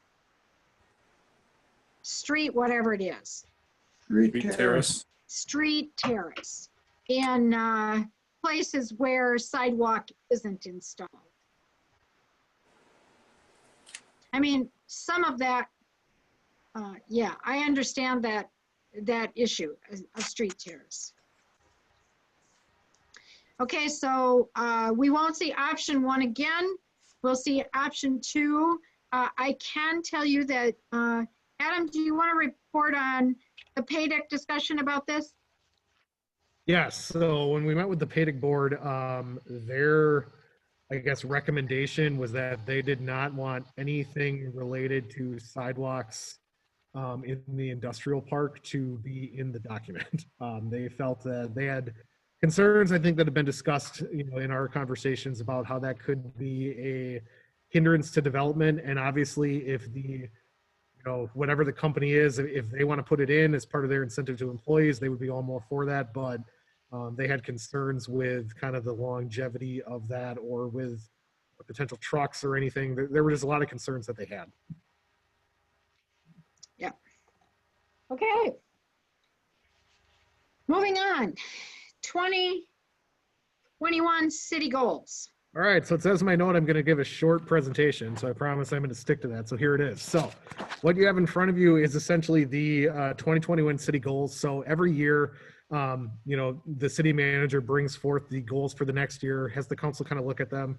They are mainly taken directly out of the strategic plan that we just adopted, with a couple of other areas that either the city manager or staff truly wants to focus on. A lot of it is our capital improvement processes. So really what we're looking for is this to come back at the next meeting as kind of an action item and be officially adopted by the council. But really it's the, you know, continuation of everything about the 3 areas that we had: the safe, welcoming, and engaging community, you know, the thoughtful development and prosperous economy, and the quality infrastructure, amenity, and services. So I will answer any questions you may have. Okay, anybody have questions?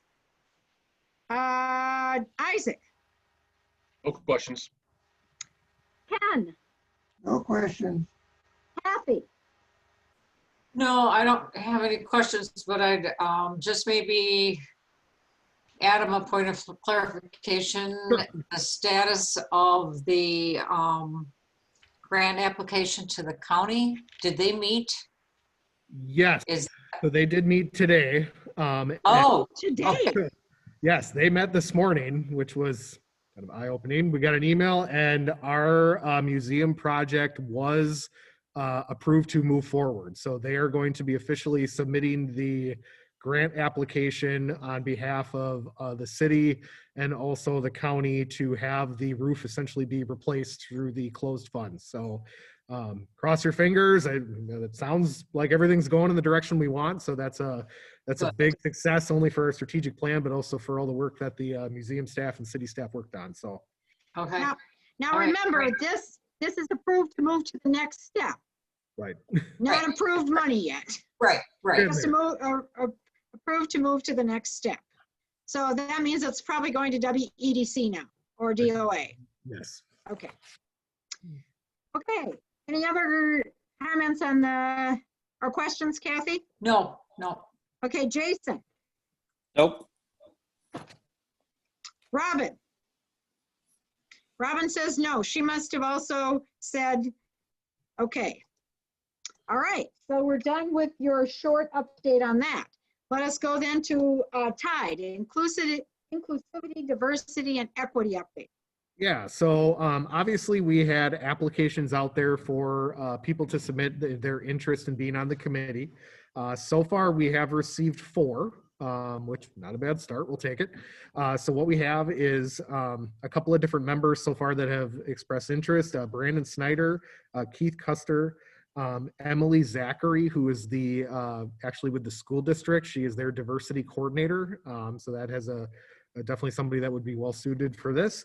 And the Platteville Regional Chamber of Commerce has showed interest that they would like to be a part of this committee. So what we're looking at with this is obviously keeping this open for a little while longer.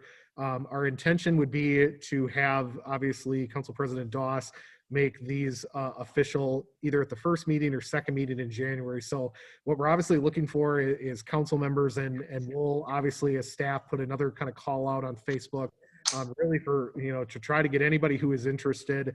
Our goal has been to try to get people to volunteer so that then the city is not, having to actively go out and try to say, okay, this group needs to come there. We're trying to be more, obviously, as part of inclusion, ensure that we don't signal anybody out. So again, our hope is that we're at 4, which definitely would be a good start. And our intention would be to roll that out in February as kind of the first meeting. But if there is anybody that council members or anybody from committees knows that would be interested in being on this committee, please have them get in contact with either myself or Council President Doss, so that we can kind of move forward with this group starting to meet and looking at inclusivity, diversity, and equity. And then Adam, you have some training scheduled with Jamie Collins. I Yes. believe that's the day after that's staff training and then council training. Do you want to remind us of those dates? Yes, so we have the staff training is planning to be January 13th at 9 a.m. So that's a work session where the staff will be, that's usually our department head meetings that we have. But then we also are going to be having the exact same training again for council members that obviously wouldn't be able to attend. That'll be a work session on January 16th from 6 to 7 before that meeting. So I'll be following up with Jamie probably a little bit before the holidays here, and then again after, just making sure that those dates are ironclad and there aren't any issues. You mean January 26th, not Yes, 16th. correct. Nope, 26. My 26. So it's the 13th for the staff in the morning, and then for the council, a 6 p.m. session on January 26th. Correct. Okay. Good. COVID-19 update. All right. So obviously when I updated this the last time, it had December 3rd information on there. So I'll give you the latest and greatest that I was able to pull. So as of December 15th, 2020, the past 14 days, Grant County has averaged 26.1 new confirmed COVID-19 cases daily. So that has been gone down. And around December 3rd, they were averaging about 32.2. So we are seeing a reduction in the number of positive cases. As of 4 p.m. today, here are the total numbers. The total confirmed COVID-19 cases are 3,898. So that's about 7.6% of the population of Grant County. There's been a total of 3,564 individuals that have recovered. So that's 91%. So that number has risen over the previous couple of weeks. We were hovering right around 77%. And most recently, that number now has jumped to 91. There are 404 probable cases of COVID-19. So that essentially, the way the county has been viewing that is that those people will more than likely test positive. So that their anticipation is that those numbers will eventually, move into the actual total confirmed. There have been 73 total deaths of people who have tested positive for COVID-19 and 4 total deaths of a person who was a probable case for COVID-19. Per the UW Platteville COVID-19 dashboard, as of today, the following information is available. Over the last 11, they've averaged 11 cases over the past 10 days. They had 2 individuals test positive today. They have done a total of 11,469 tests. 474 of those from the Student Health Services have been confirmed positive for COVID-19. They've had 47 positive tests of outside students that have tested positive, and then 35 that have been employees. So obviously, per a memo sent out on October 26, 2020, the city of Platteville has established our policy where in any of our municipal buildings, we're required to wear masks. This policy also extends to patrons who are either on our municipal grounds or are unable to do any type of distancing within 6 feet. The memo obviously indicated that the best masks for COVID-19 are either surgical masks or multi-layered cloth masks. One of the things they have noticed is the neck gaiters. They recommend that if you are going to wear one of those, that you have at least 2 on, just to make sure you have a better ply. So obviously the other thing is, employees have been directed to refrain from coming to work and contact their immediate supervisor or department head if they're experiencing symptoms. If an employee is experiencing symptoms, they must stay at home and obviously speak with medical professionals about notifying their supervisor or department director. So the city also has a procedure if an employee comes into close contact with someone who has tested positive for COVID-19.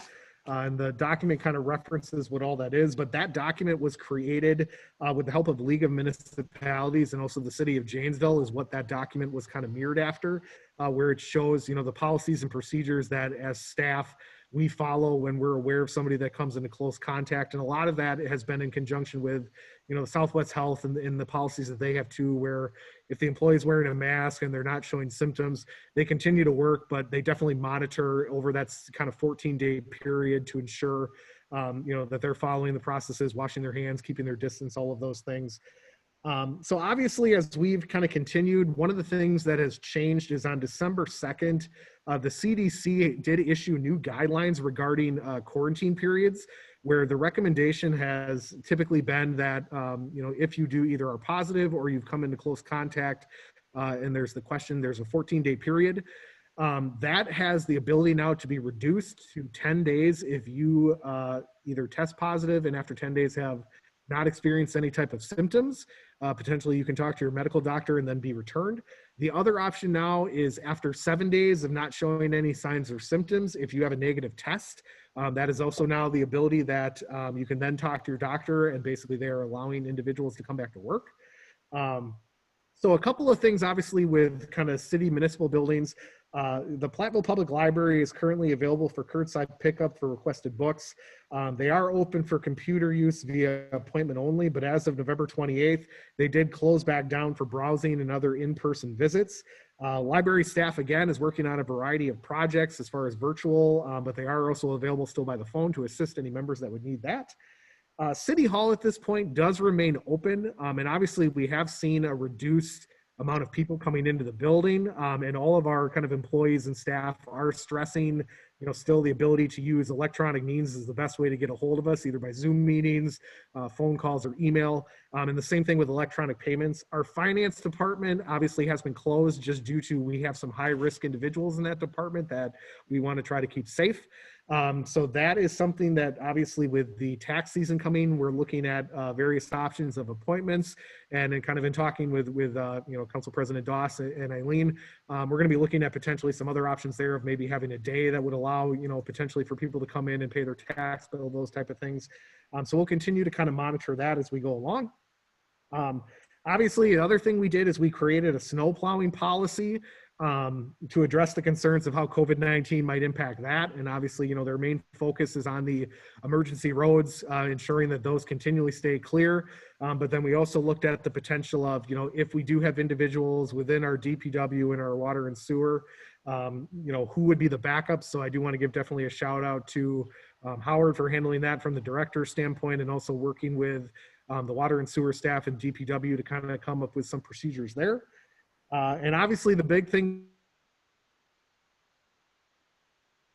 up here in February. So again, we're going to be kind of, I know there's always something going on, but we're going to be working obviously with staff to kind of monitor, you know, what we need to do again to ensure that we have the safety procedures in place.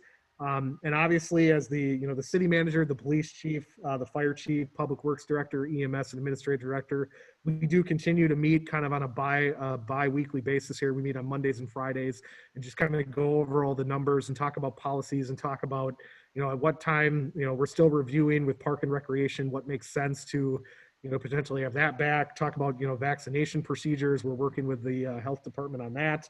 And obviously I continue to be on all of the Grant County emergency management calls and lead calls. So there you go. That's your update. I would only add, Adam, that after our conversation today, surge testing will continue at UW-Platteville through Tuesday of next week.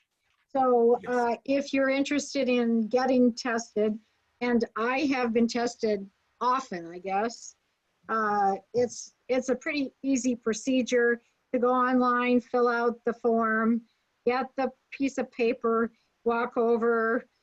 You know, probably the worst thing is the sneezing that you'll do after you have to stick that silly Q-tip up your nose. But it is pretty easy. That will continue through December 22nd. True North is the vendor that's doing that, and they have hired some people locally as well as bringing people in from other places. It will then suspend, and we were told today that it likely will resume, the surge testing will likely resume January 4th.